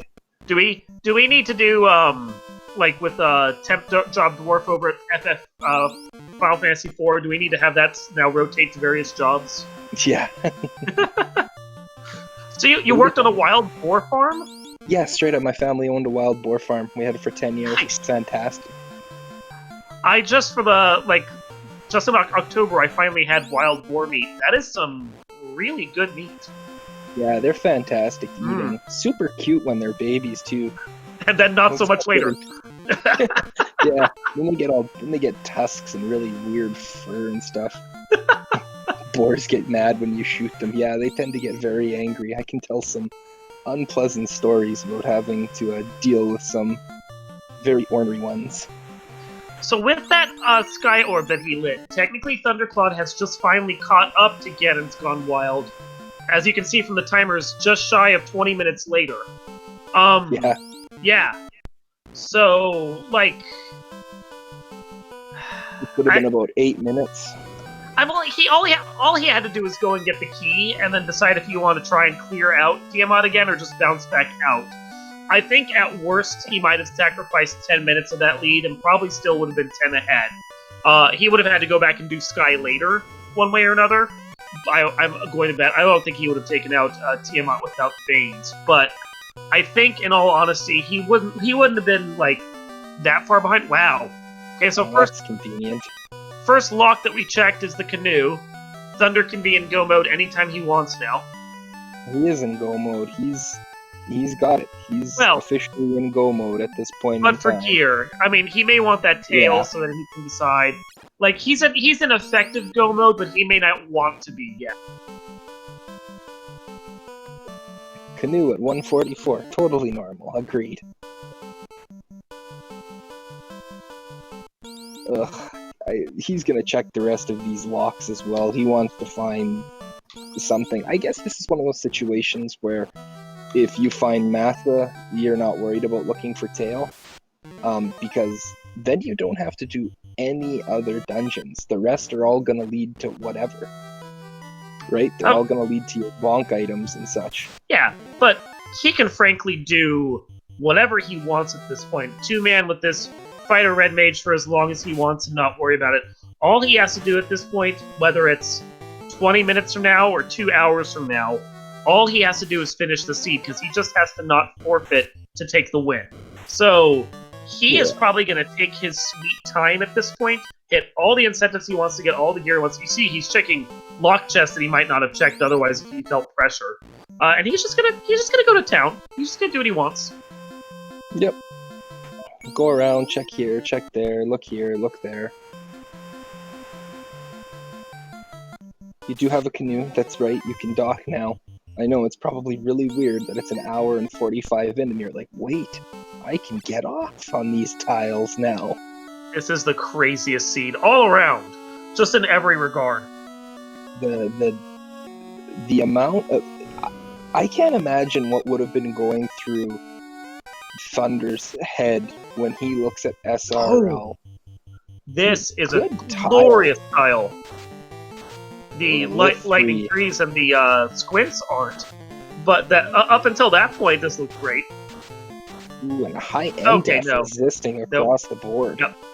Nope. Out. Never mind. Yeah. Could you imagine? Like, what would be going through your head if you were Thunder and you look over at SRL and you see dot forfeit from your opponent? Like, one, I would be thanking my lucky stars for it, honestly. Because, like, at that point with the half hour I was behind, I would have to assume that whoever I was running was probably half hour to 20 minutes ahead by the time I even got to Topher. Like, if they hadn't finished before I even got to Topher, they would be finishing right as I did, or, like, they must have been on their second or third dive, and I'd have to start, like, metagaming to prepare for a really bad dungeon. The second that forfeit comes through, though, I'm sitting there going, okay, what is a good tile? I have those fire hydrants over at Earth and the Red Thieves, neither of which seem too bad. A little beefy, but not too bad. I think I'm going to go over there, I'm going to grind myself up to at least 32 before I do anything else, and I'm just going to slowly walk my way through the seed at this point, not stressing at all. but the relief I would feel would be palpable to everyone in the room. Yeah, it is just incredible. The twists that this threw to everyone was just insane to me. I can't, from watching how far Thunder, and he was making little plays here and there, and we were literally saying, like, he's just this away from, potentially crawling back in, and he's, Ganon's making all these moves, and then, boy, oh boy, this will go down as, I know I'm still fairly new to this, but this will go down as one of the most bizarre calls I'll ever have to make, I think. Oh yeah, no, this is a mighty strange one start to finish. Like, having an experienced pro like Thunder be a half an hour behind by beating himself against Marsh that much. I mean, other people, old and new, would have had like a 3 or a 5 dip rule, and then just gone out and, I don't know, pop grinded or done something.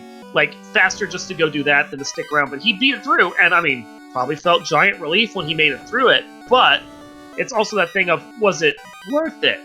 Like, so you're a half an hour behind, and then we watch him slowly, like, guide his way through, only to then, like, see all the trouble he has in the next few dungeons, while Ganon is, like, bouncing left and right, making galaxy brain plays, only to then forfeit. Like, the back and forth on this is whiplash. Yeah, I mean, jeez Louise, this has been absolutely incredible for so many different reasons.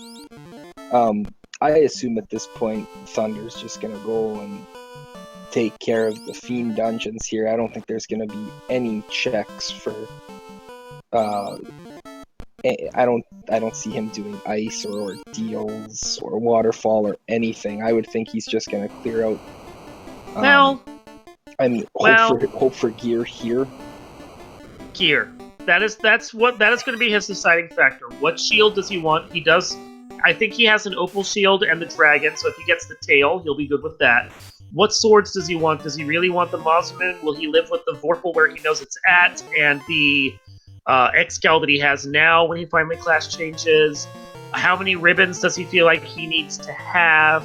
How much time does he want to spend on it? Because, he's not feeling any pressure, but at the same time, I'm sure he doesn't want to be here forever. So, like, how much does all of that combine together, and what exactly is his plan long-term?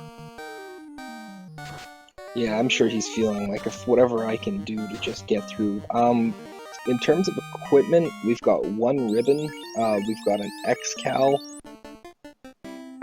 we've got a Vorpal. Well, we know where the Vorpal is. I don't know if they actually have it right now. I think they both had to reset out of it. Yes, oh yeah, Thunder did die on the way out. It's in the less than greater than room. So we know where that is.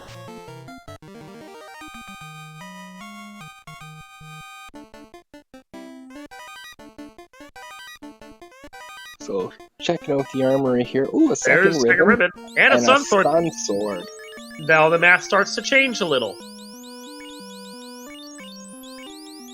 This is his first ribbon because he never got through Kraken's side, because the other ribbon that we saw is on the Sharknado room's southeast room. The dang ribbon.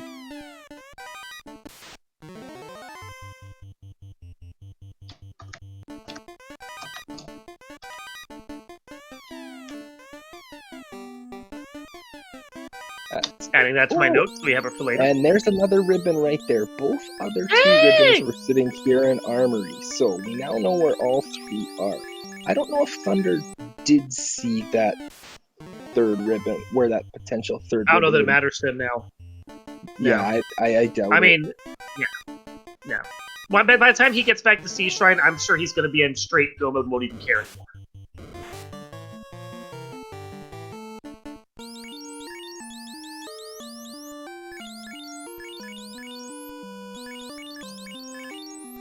I'll move some equipment around, make sure everybody is looking good. Finally having a sun sword too. I mean, dependent on what spells. Never mind. And the Mozumun. Okay. Now, if you want to say, I don't even care about finding that floater. I don't care about getting I don't care about even getting level 3-4 magic. I don't care about getting anything else. I can just grind some levels. And oh boy, here are his favorite friends back again. The Lit 2 Mux. He'll come back from that Mazda even if he wipes out here. Yeah, it's going to be a question at this point of how much the level 3 and 4 magic matters to him, and how much class change matters to him. If he thinks he can get through on just the spells he has, the characters he has, the equipment he has for a fighter, not for a knight, and he's fine with like the fire armor, ice shield, for example, the ribbon, the Mazamoon, all that, he may not class change, he may just decide. He doesn't have pressure, though, so if he decides to keep dipping for a tail, I wouldn't blame him. Not whatsoever. Yeah, you've got to dip for both your floater and the tail, but, you know where they're going to be. You know where they have to be. Everything that you're looking for is at one of your incentive locations. Now, which two are those incentive locations that will lead to tail and floater? Well, you got a few options, but you know where they have to be. He's even here. You can see he's checking very, very selectively, skipping chests and that. I think he feels a lot better about his equipment situation, finding those ribbons and finding that massa. Now, trick is, floater still doesn't have to technically be incentivized. Floater can be loose anywhere. Found our 3 loose though. Floater's tri-state though, it doesn't have to be in the pool. Yes. Yeah, that's the problem. So, I mean, even if it's at an incentivized, it doesn't matter. It can be anywhere. I mean, then it's with the weird math that happens. Technically, there could be less items than incentive locations. Oh, it's confusing. Something math. Something math. Yeah. And look at this, all of a sudden having a real sword that can swing and do damage, fiends disappear quickly. Yup, that's carry at 154.32.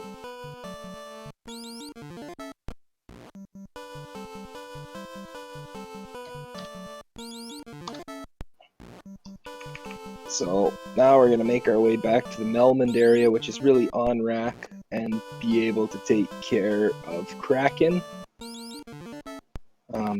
Looks like he's gonna run 2-man pretty much the rest of this at this point, and I don't blame him.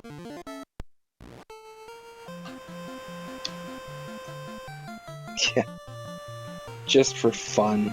Lyra, you're right. Just for fun. Marsh locked. Something's gotta be there. Well, he remembers this worm tile. I think now he's feeling with Nuke and with Amasa that this might be the big grind play here. Well, with the Mazda and the ribbons, the Lightning 3 and the other stuff they have don't even matter at this point. So, like, way better protection at this point.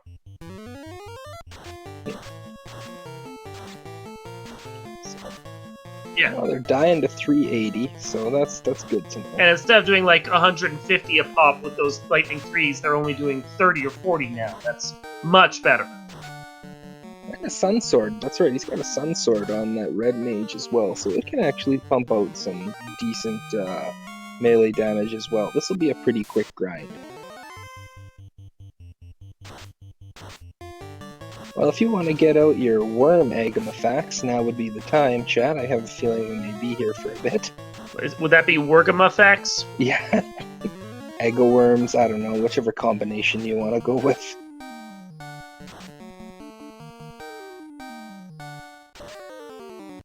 Yeah, this isn't necessarily the best grind ever. I mean, but they are worth, 12 grand right now, or worth what he's at. This is good enough for him to get however many levels he wants, bounce out, hit a house, come back in. Not the end of the world. No, it's a pretty solid grind. I mean, the only other good grind tile we saw was the Arhydras, and they had like 260, 270 health as well, so it's not like you'd be quick killing them a lot either. Mind you, he's getting a really good initiative. He's like 3 out of the 4 turns. So they have a horrible rate on. He's absolutely smoking with that Mazamoon now. That was crazy damage there. Yeah, it was 800 that came out on that first hit. He's gonna let his red mage die. I was just gonna say, I don't even think he cares what's about to happen to Death. Death is going to Death. Yep. And that's gonna mean he's gonna start getting like 24,000 damage off of these guys. Yeah, this is gonna be a super power level going with this Masa.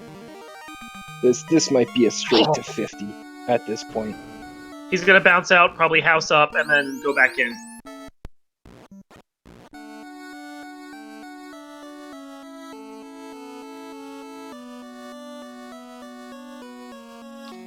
We're starting to get Agama facts over in chat right now. These are worms, not Agamas. We asked for Eggaworm facts. Eggaworm facts.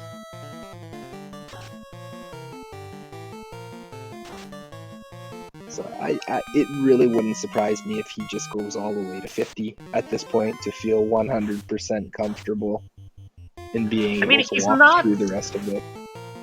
He's not necessarily getting huge levels off of this, even with 23,000 XP dumping on him. It's still only worth like a level or two right now. Taking it past 32, I think is just going to be extra safe. If he goes all that much past 40, I will be absolutely shocked.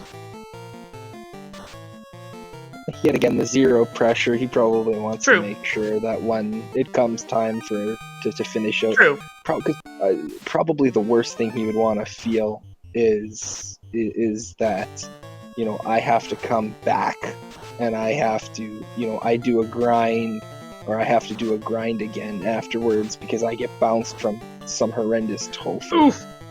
This is close though. One more lit 3 could be bad news. This is scary. He needs turn order. He needs turn order. Got it. Oh!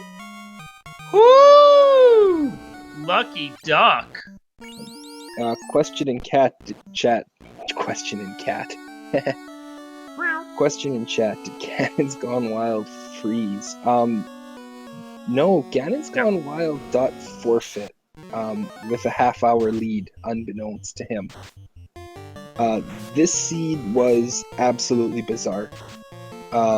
It started out that Ganon's Gone Wild made a lot of really good plays and without doubt got RNG that Thunderclaude could have only dreamt of getting. Thunder spent the better part of half an hour in Marsh Cave where Ganon walked in and one-shot it because the required canal was down there to progress. After that, we literally had to double dip and full clear everything, finally resulting in a double dip of Sky, which gave us our key, which would finally lead to Canoe. It was at this point where you see on Ganon's screen at the 120 plus mark, he didn't even have Canoe yet. We were still waiting on it, and it came from finally doing, which for him would have been last location, key, get out of Sky. And then Ganon got to Tiamat, and Ganon spent 7-8 minutes fighting Tiamat with a flame sword and could not do anything to kill it, and eventually wiped. And in his mind, he thought playing against a player of Thunderclaude's skill and ability, that would have been about a 10 to 12 minute loss, would have been insurmountable, when unknowns to him, he still at that point would have had a good 15 plus minute lead. It's crazy. Thunder is playing absolutely dangerously right there. Yeah. And no, he's going to 50. Yeah. He's already at level 39 and he's bailing. I mean, maybe 42 for that next hit break. Maybe we see him lead there, but yeah, like, you're right. He's cruising on past much further than even I would have at this point. Yeah, this was 100% feeling like at the hour and 20 plus minute mark, I haven't found any mobility. I am playing a really great opponent, and I just spent 20 minutes, 15, 20 minutes going through Sky to get chip damage killed by Tia 1. Yeah. He felt it was over at that point, and he literally had still a 15-minute lead. It was unbelievable. So, 50 it is. He's already at 44. Even the last sword break doesn't matter for him. You were correct. He is just He's gonna do the strategy that we were talking about earlier and just not stress and just go all the way so he doesn't even think about it. Yeah, he does not want to have anything. The only way that this is not going to end is a 3 and 256 through a ribbon. And even then, MDef behind, like, God. Yeah, I mean, with the MDef the fighter's gonna have at 50, you may not even have to worry about that ribbon.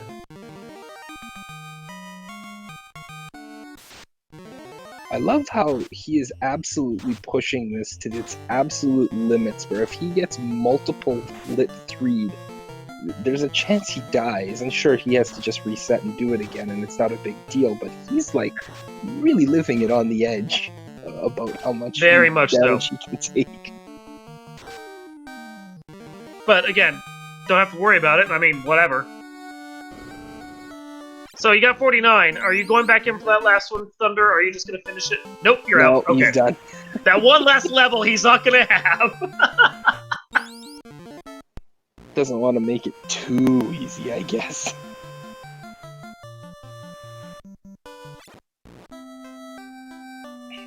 So, go here, restock up on everything, bring everyone back to life, not that it matters. Time to get his revenge against that one floor of the Ocean Palace. Figure out what else he cares about, and if he's even going to check everything else or not, which... probably not. Maybe, unless he really wants that tail, but I mean, he's not even going to get spell charges at this point. There's no room for his fire to grow, yeah. He doesn't care about that. He's got a 49 Masa. He's done. He doesn't care. No. He may just go straight to Topher after this. I think that was the point of his grind, was him going, not going to get better gear, may as well take it up to 50, 49, and then just go Raffle Stomp Topher at that point. Yeah. And I do believe Greg Lee did roll this one, Lyra, yes.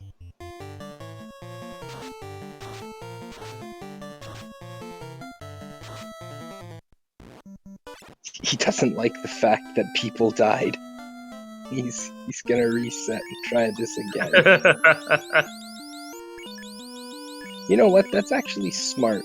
Moving that ribbon off of him, because that MDef that's on that fighter is pretty much a ribbon as is now. Yeah, well, it's the same thought process for once you have a black belt up to level 42. Their MDef is so good, they're basically a ribbon on their own. I mean, I don't think the MDef growth is quite as good for a fighter as it is over, like, a knight, for example, but still, it's good enough that at 42, shrug, 49, shrug even harder, you know? Yeah, you're pretty much okay, so it might be a 5 and 256 as opposed to a 4, or, as opposed to a 3. It's negligible. You'll probably slap the ribbon back on for, like, Kraken 2 or Tiamat 2 or something, and then just not worry about it. Yeah. But for the rest of it, it's just kind of, He's got a baseball cap, though. The world is fine. And then do the old swing and run, because you got one enemy in front of you. I do that. Yeah, no, I'm a big fan of the old, even if you're running from something that's even somewhat peddly, I like throwing out a nuke or a something while I'm running. See, he remembers that the ribbon's down here. Items. I think he remembers that the ribbon was here.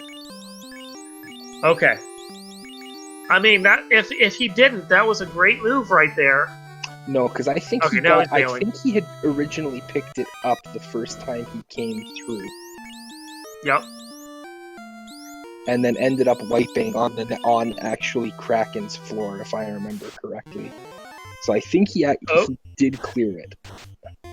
Here are these snacks again.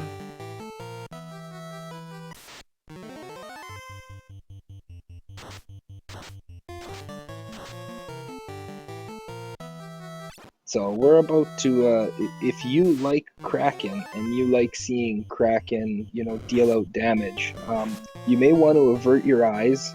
This is almost as bad as seeing a level 50 black belt come at Kraken, because this is not going to be pretty for him. Oh no, yeah, against those worms, he was already starting to swing for like 10 to 1200 damage. It was crazy. Here we're seeing the less used north path in this room. Just showing that you can walk around this way if you'd like. Well, it's... No, that's the standard path. Oh no, that was I thought he was going the north road for a second. I got confused. It's fine. The north route, I think, is slightly longer step-wise, but it's slightly less encounters. So I think I said this exact same. I feel like I said that last time I was with you. I thought it was with you, yeah. So, yeah, we've had that conversation before. Yeah, so it's like, depending on what you want to do, I think the math most of the time is negligible at best. Alright, let's see what happens here. Kraken, get prepared. What? I'm confused. Yeah. Kraken's got a lot of absorb. And a lot of absorb. Yeah, fair bit of evade. Kraken don't care about the level 50. No HP though.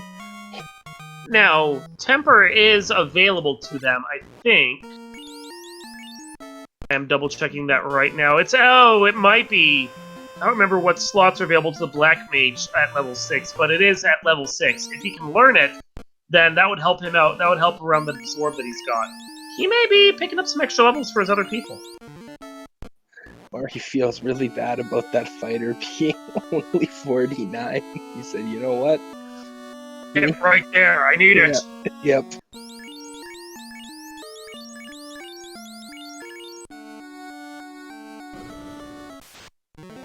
Totally just beefing up everybody else here. Oh yeah, 100%. Like there's no other reason to come back here. He just wants a few extra levels so he can use like all the other spells that are available. More Life 2 casts, if he can learn it, more Temper casts. Just get that stuff out of the way right there. Yeah, he needs... oh, well, there we go. Big 5-0.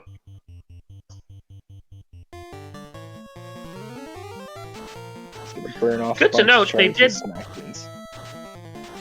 fix fix what happens if you accidentally overlevel a character. At one point, it caused the game to freeze, because the game wasn't ready to handle something like that. And then later, when you overleveled a character, it caused this glitch where your character started gaining massive levels. Like, really weird, strange stats would start to show up. They fixed that too. Now the fighter's not going to get anything out of this, and that's sad for him. Really? In the randomizer they had that before? It was an error, but yeah, it happened.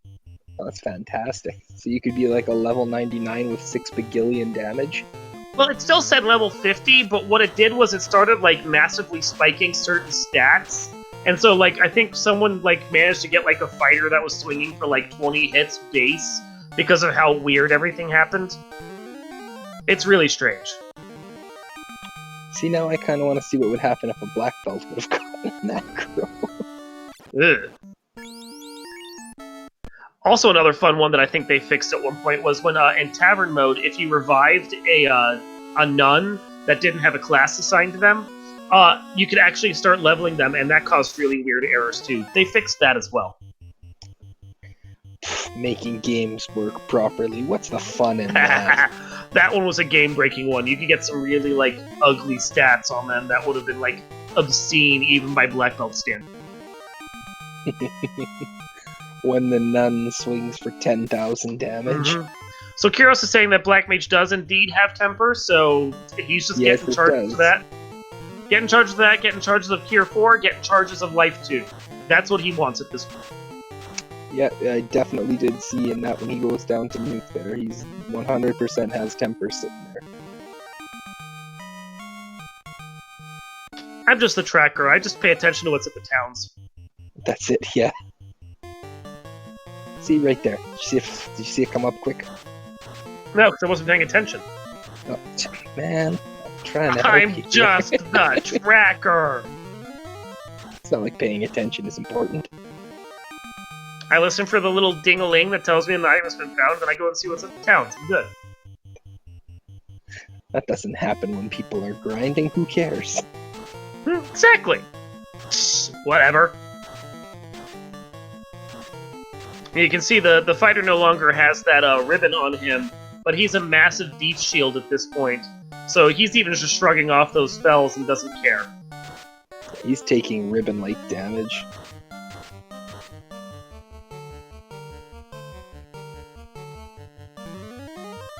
question is, how high is this going to go for everybody at this point?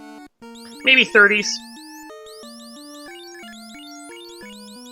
Oh, he's doing the Sun Sword on the fighter because that's better, like, damage right now for the type of grind he's doing. I like it. Yeah, he just wanted some temper charges on his Black Mage, and now he's gonna 3-man this and let them do their own thing.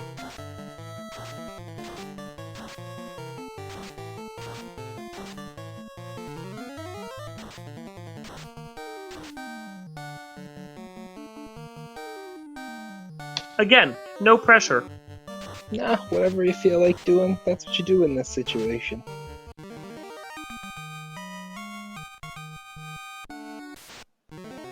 Red so Mage is in the 30s. Red Mage is in the 30s, White Mage is creeping towards the mid-20s, and you were going...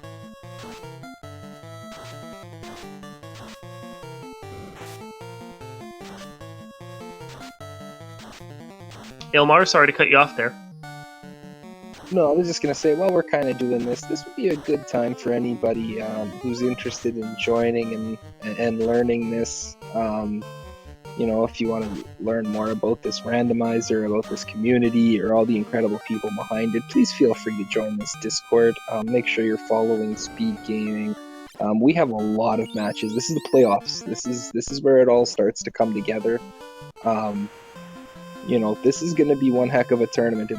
It's unfortunate the way that this seed ended, but it does not mean a single thing to predict how this, what's going to happen in Game 2 and potentially in Game 3 for this. So, you know, you're going to want to see the rest of this series and see what the rest of this tournament shakes out, because it really is of the 16 people who've made it into this brackets. It can be anybody who's going to take home the crown. I want to point out that Thunder bailed on the grind he was doing after his fighter got critted through his M-Def for however much that was with a squint.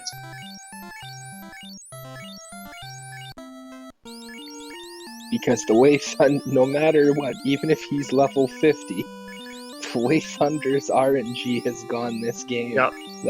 that's genuinely not right. Not surprising. Nope.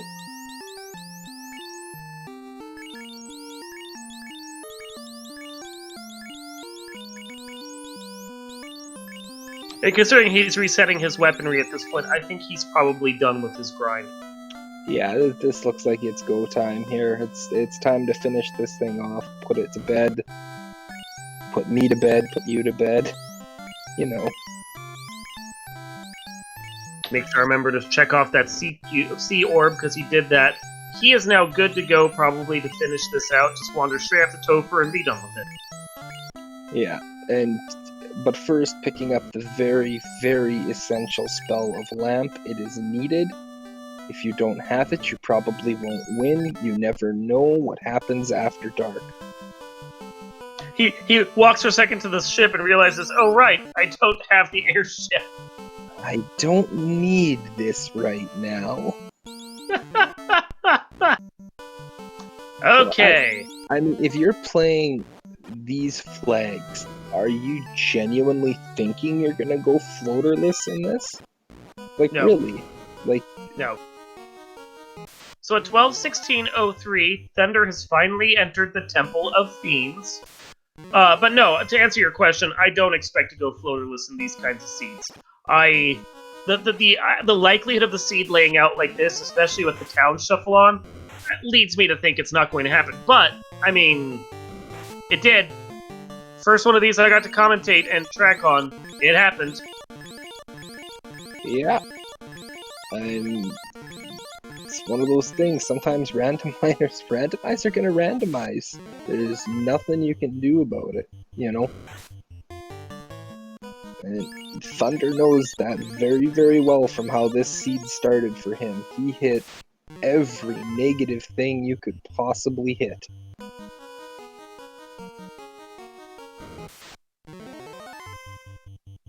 Ooh, this Sahag pack is really gonna scare him as they all run away. I'm sure the morale at that point is slightly tipped in Thunder's favor. Thunder just screwing around now because he... checking rooms, making sure nothing's there. Gotta keep track. May as well go check Vanilla Massa at this point. Well, the tail can't be there. None of the key items can be there. So the only stuff that'd be there at this point would be like an White Aegis shirt. shield you can't use. Yeah, white shirt maybe, defense.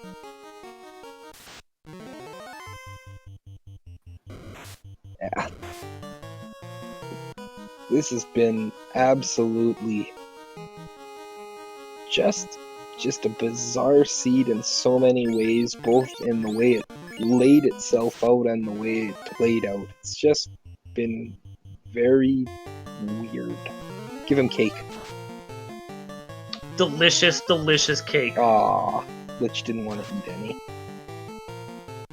Didn't matter. One Mazda swing, dead. Don't want to eat my cake, I'll show you. This is something that always annoys the crap out of me. You have a level 50 guy at the front, and still you get ambushed. Like, really, game? Yeah. Really? Yeah. What more can I possibly be doing to Yeah. prevent them from doing that to me? Exactly.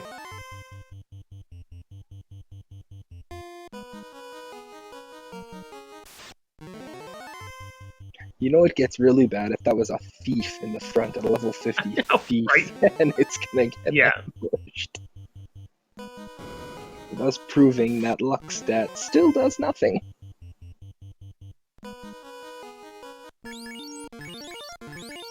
I mean, they do help. They are a boon against it, but, like, sometimes the game is just gonna be like, nope, you're gonna take this fight no matter what. Okay, we're now at Carry. He's getting his sword swings out, getting, looks like, some holds or something out, and a Yep. Bane sword. Well, Massa comes out. Oh, survives the first one. Okay, hold did not work. Hold didn't work again. Bane has almost no chance but tries. No. Oh, you may as well. Mute. Yes. Oh, should have gone with mute. Another round of hold. This swing probably will do it, though, and it did. And Yeah. he is down with about 800 health there.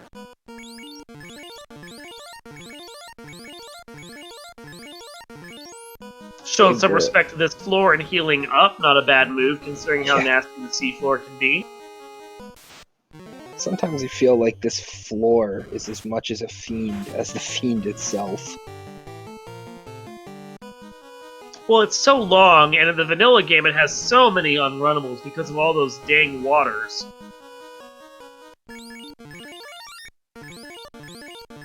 Yeah, they're just horribly annoying in Mm. vanilla when you can't run.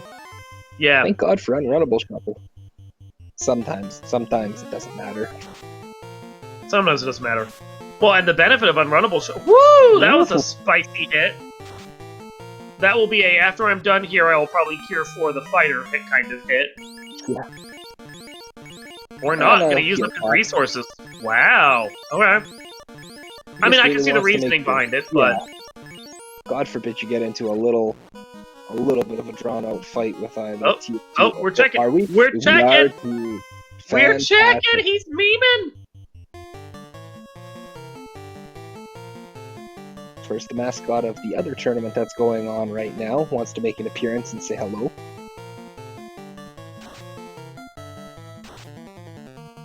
Decent absorb, decent hit.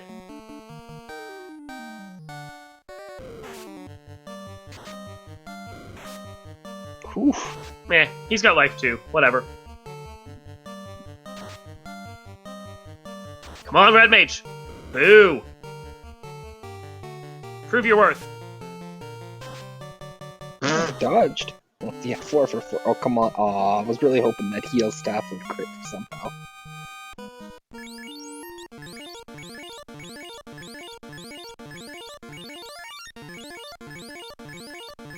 I do like the I don't care, let's meme play. It's great.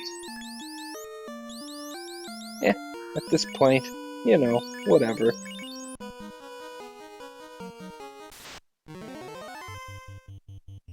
The sorcerers are running away.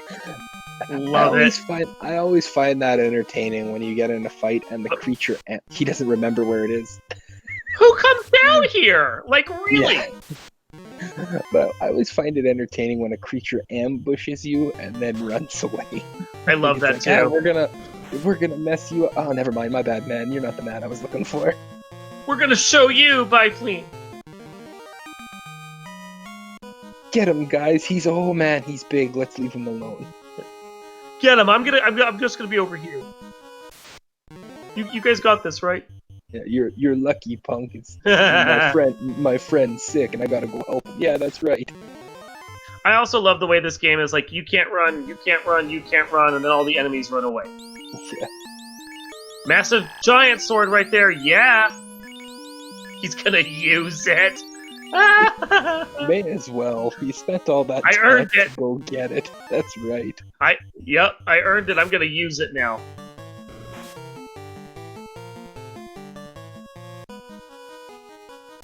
Spent all this time going back here. It's clearly the most valuable sword to ever exist. It's been sitting there for thousands of years. You know, I mean, tucked away all in this corner. Frankly, if he has the red mage like swing that sword for any real damage, it would be surprising. I really, really hope somehow, some way, it manages to find a way to crit and kill chaos. Or kill chaos. Doing a little dance. Doing a little dance. Oh, swing the sword, man. He's holding it. 6 hits for 11. Boy, Ouch. oh boy. Well, Bet you're gonna that's wish you had those. interesting. Yeah, I bet you're wishing you had those temper charges now. And Tia's gonna fight back and hit fairly hard too. Well, it back rode the white mage, so that's part of it. There, 5 hits for 223. That's a bit better. Still, those are surprising numbers coming out of a 50 fighter.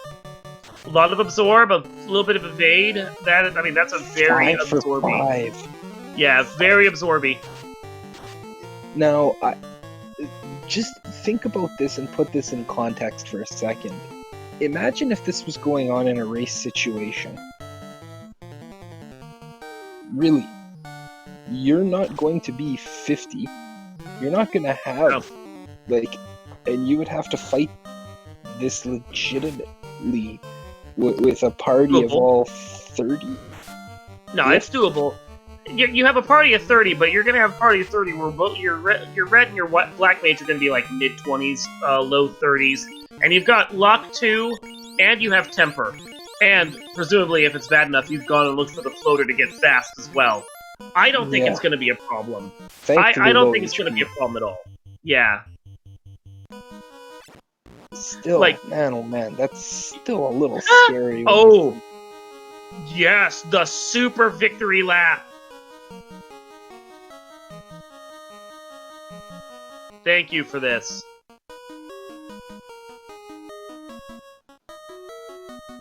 This is probably a victory lap he did not think he would be able to take starting a while ago. This was actually a draft, Lyra. It started out that Ganon drafted Black Mage, and then Thunderclaude came back with Red and White Mage, and Ganon finished it off by making it less spicy than it could have been, and went with the fighter to round it out for the fighter rainbow. Here we go! Okay, so didn't bring the white mage back, or red mage back. Didn't bring the black mage back. Maybe he doesn't even have the life too. It's a possibility. I mean, that white mage was low leveled. Gonna cast this Invis 2. Is gonna get the fighter swinging. Fighter does 5 hits for 137, or 173. Not great, but not bad. Chaos fires back with some chip damage from that Fire 3. Another round of chip damage from the Lit 2. Gonna come out with the Invises, as well as 5 hits for 348, I think, from that fighter. 345 came out. 345. Quarter of the way towards default health at this point. Continuing with his Invises. Want to make sure he can't be hit for much. Also putting out a heal 2, just be on the safe side. There was some chip damage. Chaos already missing. 7 hits for 222, creeping up towards 1,000 damage. Gonna start locking. Popping and locking, and doing some fades. Lock hits, of course, because it always hits now. Chip damage of Fire 3 again. Fade rolls out.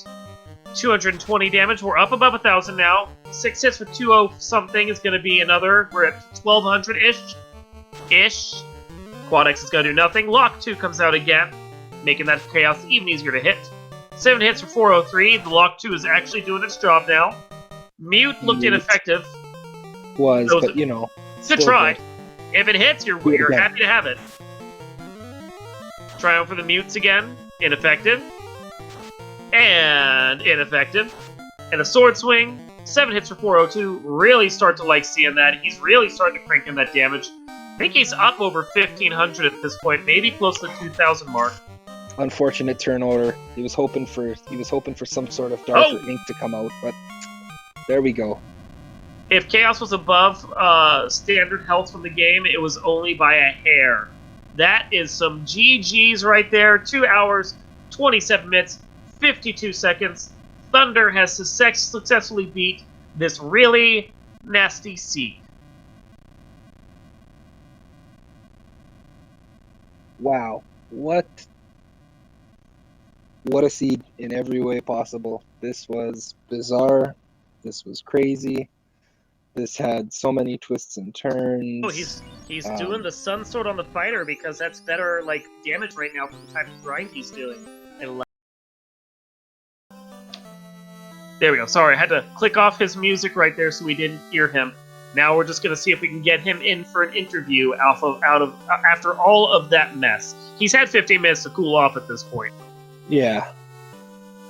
It's the joys and the curse of the stream delay, but you know, we work with what we got. We're good here.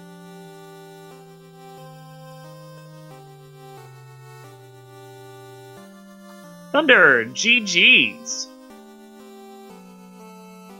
Wow. Thank you.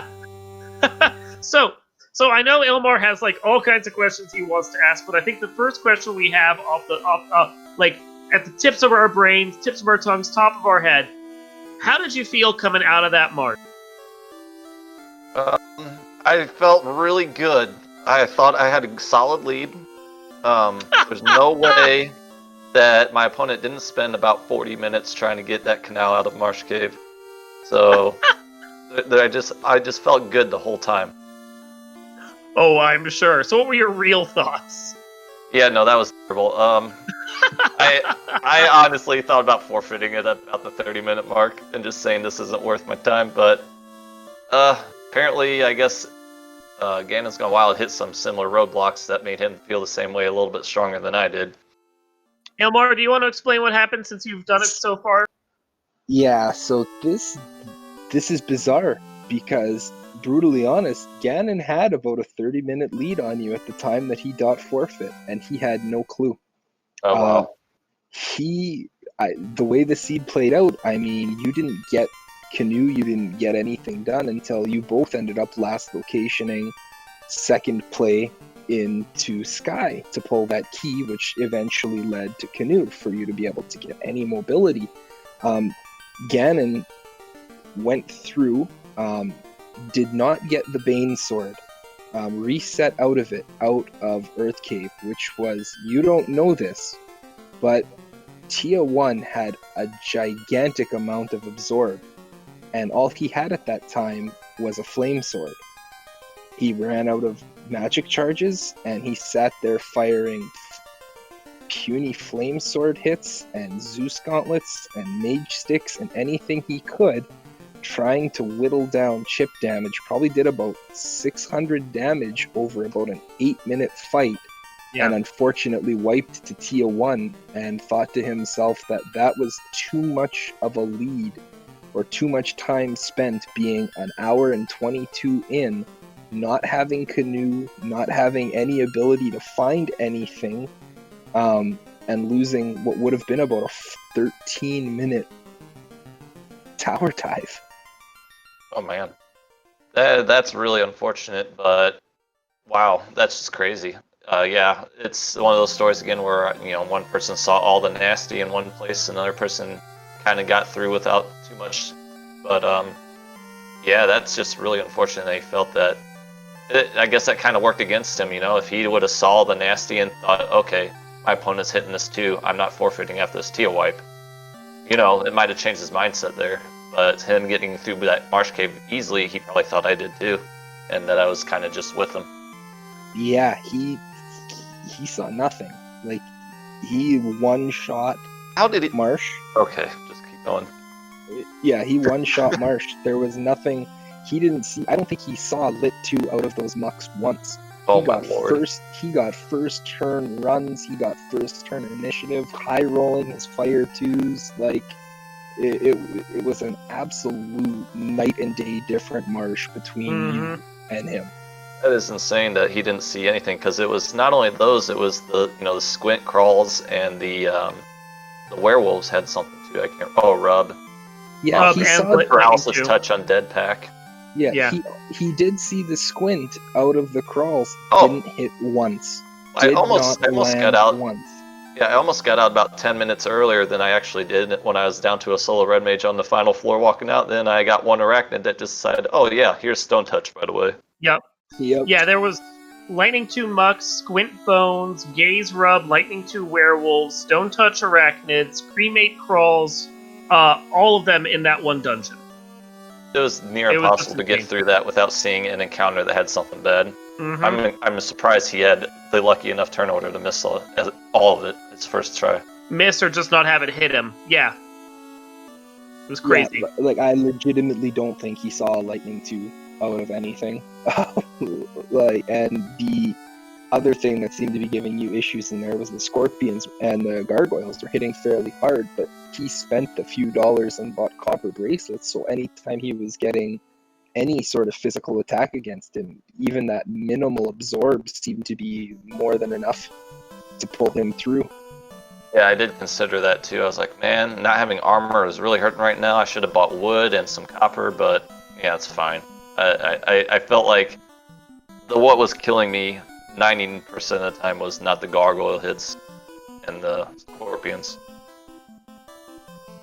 But I wasn't too salty about it. I was like, all right, I'm just gonna finish this out.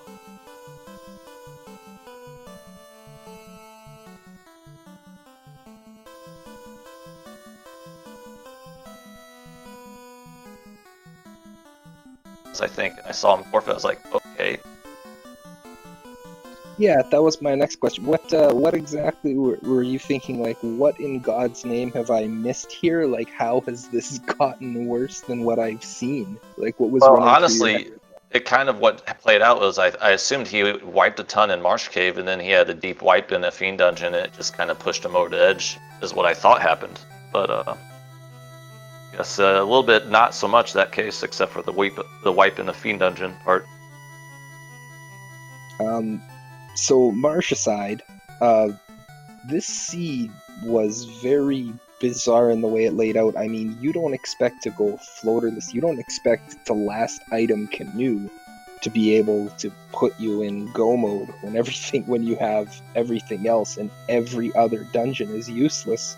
Essentially, is all the bonus items. Like, overall, aside from Marsh, I know, and that's hard to put out of the head right now, but thoughts on the seed in general there?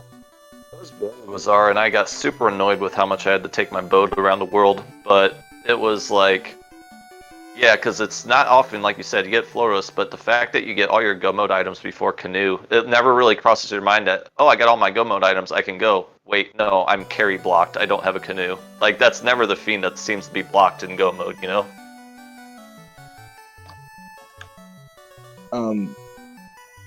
Otherwise, I mean, unfortunate the way this sort of played out. I know myself, not being competitive in this per se, but competitive in sport and other things, you always want to play through to the end and have a win in that. But regardless, you've got game 1 under your belt. Feeling good. I mean, a lot of what happened at the early part of this game, sometimes when you're randomizer going to randomize. There's nothing you can do about it. Overall, feeling good about heading into game 2, though. Yeah, I don't feel too bad. Just have to make sure I buy wooden armor before going to Marsh Cave if I have to, and just hope and pray. I think that's everything that I have to say. So, any final thoughts or anything to you, my friend? Floor is yours. I'm sorry, could you say it again? I missed that. Final thoughts, Thunder? Oh yeah, I feel it was feel good about how everything's going, and I just got to make sure I'm on top of my game going into the next seed, and hopefully I don't get such a nasty beginning game. All right, well then that will do it for us here on Speed Gaming 4. Thank you so much for joining us tonight. My name is Ilmars Ubermuller. Big thanks to Dark Moon, who was tracking in the background, and you were hearing him. Thank you to Greg Puff, who started out with us here. Make sure you join the Discord. Make sure you're following Speed Gaming. Give both these runners, Thunder and Ganon's Gone Wild, a follow. Make sure you follow Mr. Darkmoon himself, everybody in this. I want to say thank you on behalf of everybody. It has been fantastic. Stay tuned. This is the playoffs. This is where it all comes in. And we find out where any one of these 16 can have an absolutely incredible run and make their way and become our spring 2020 champion. For everyone here, good night.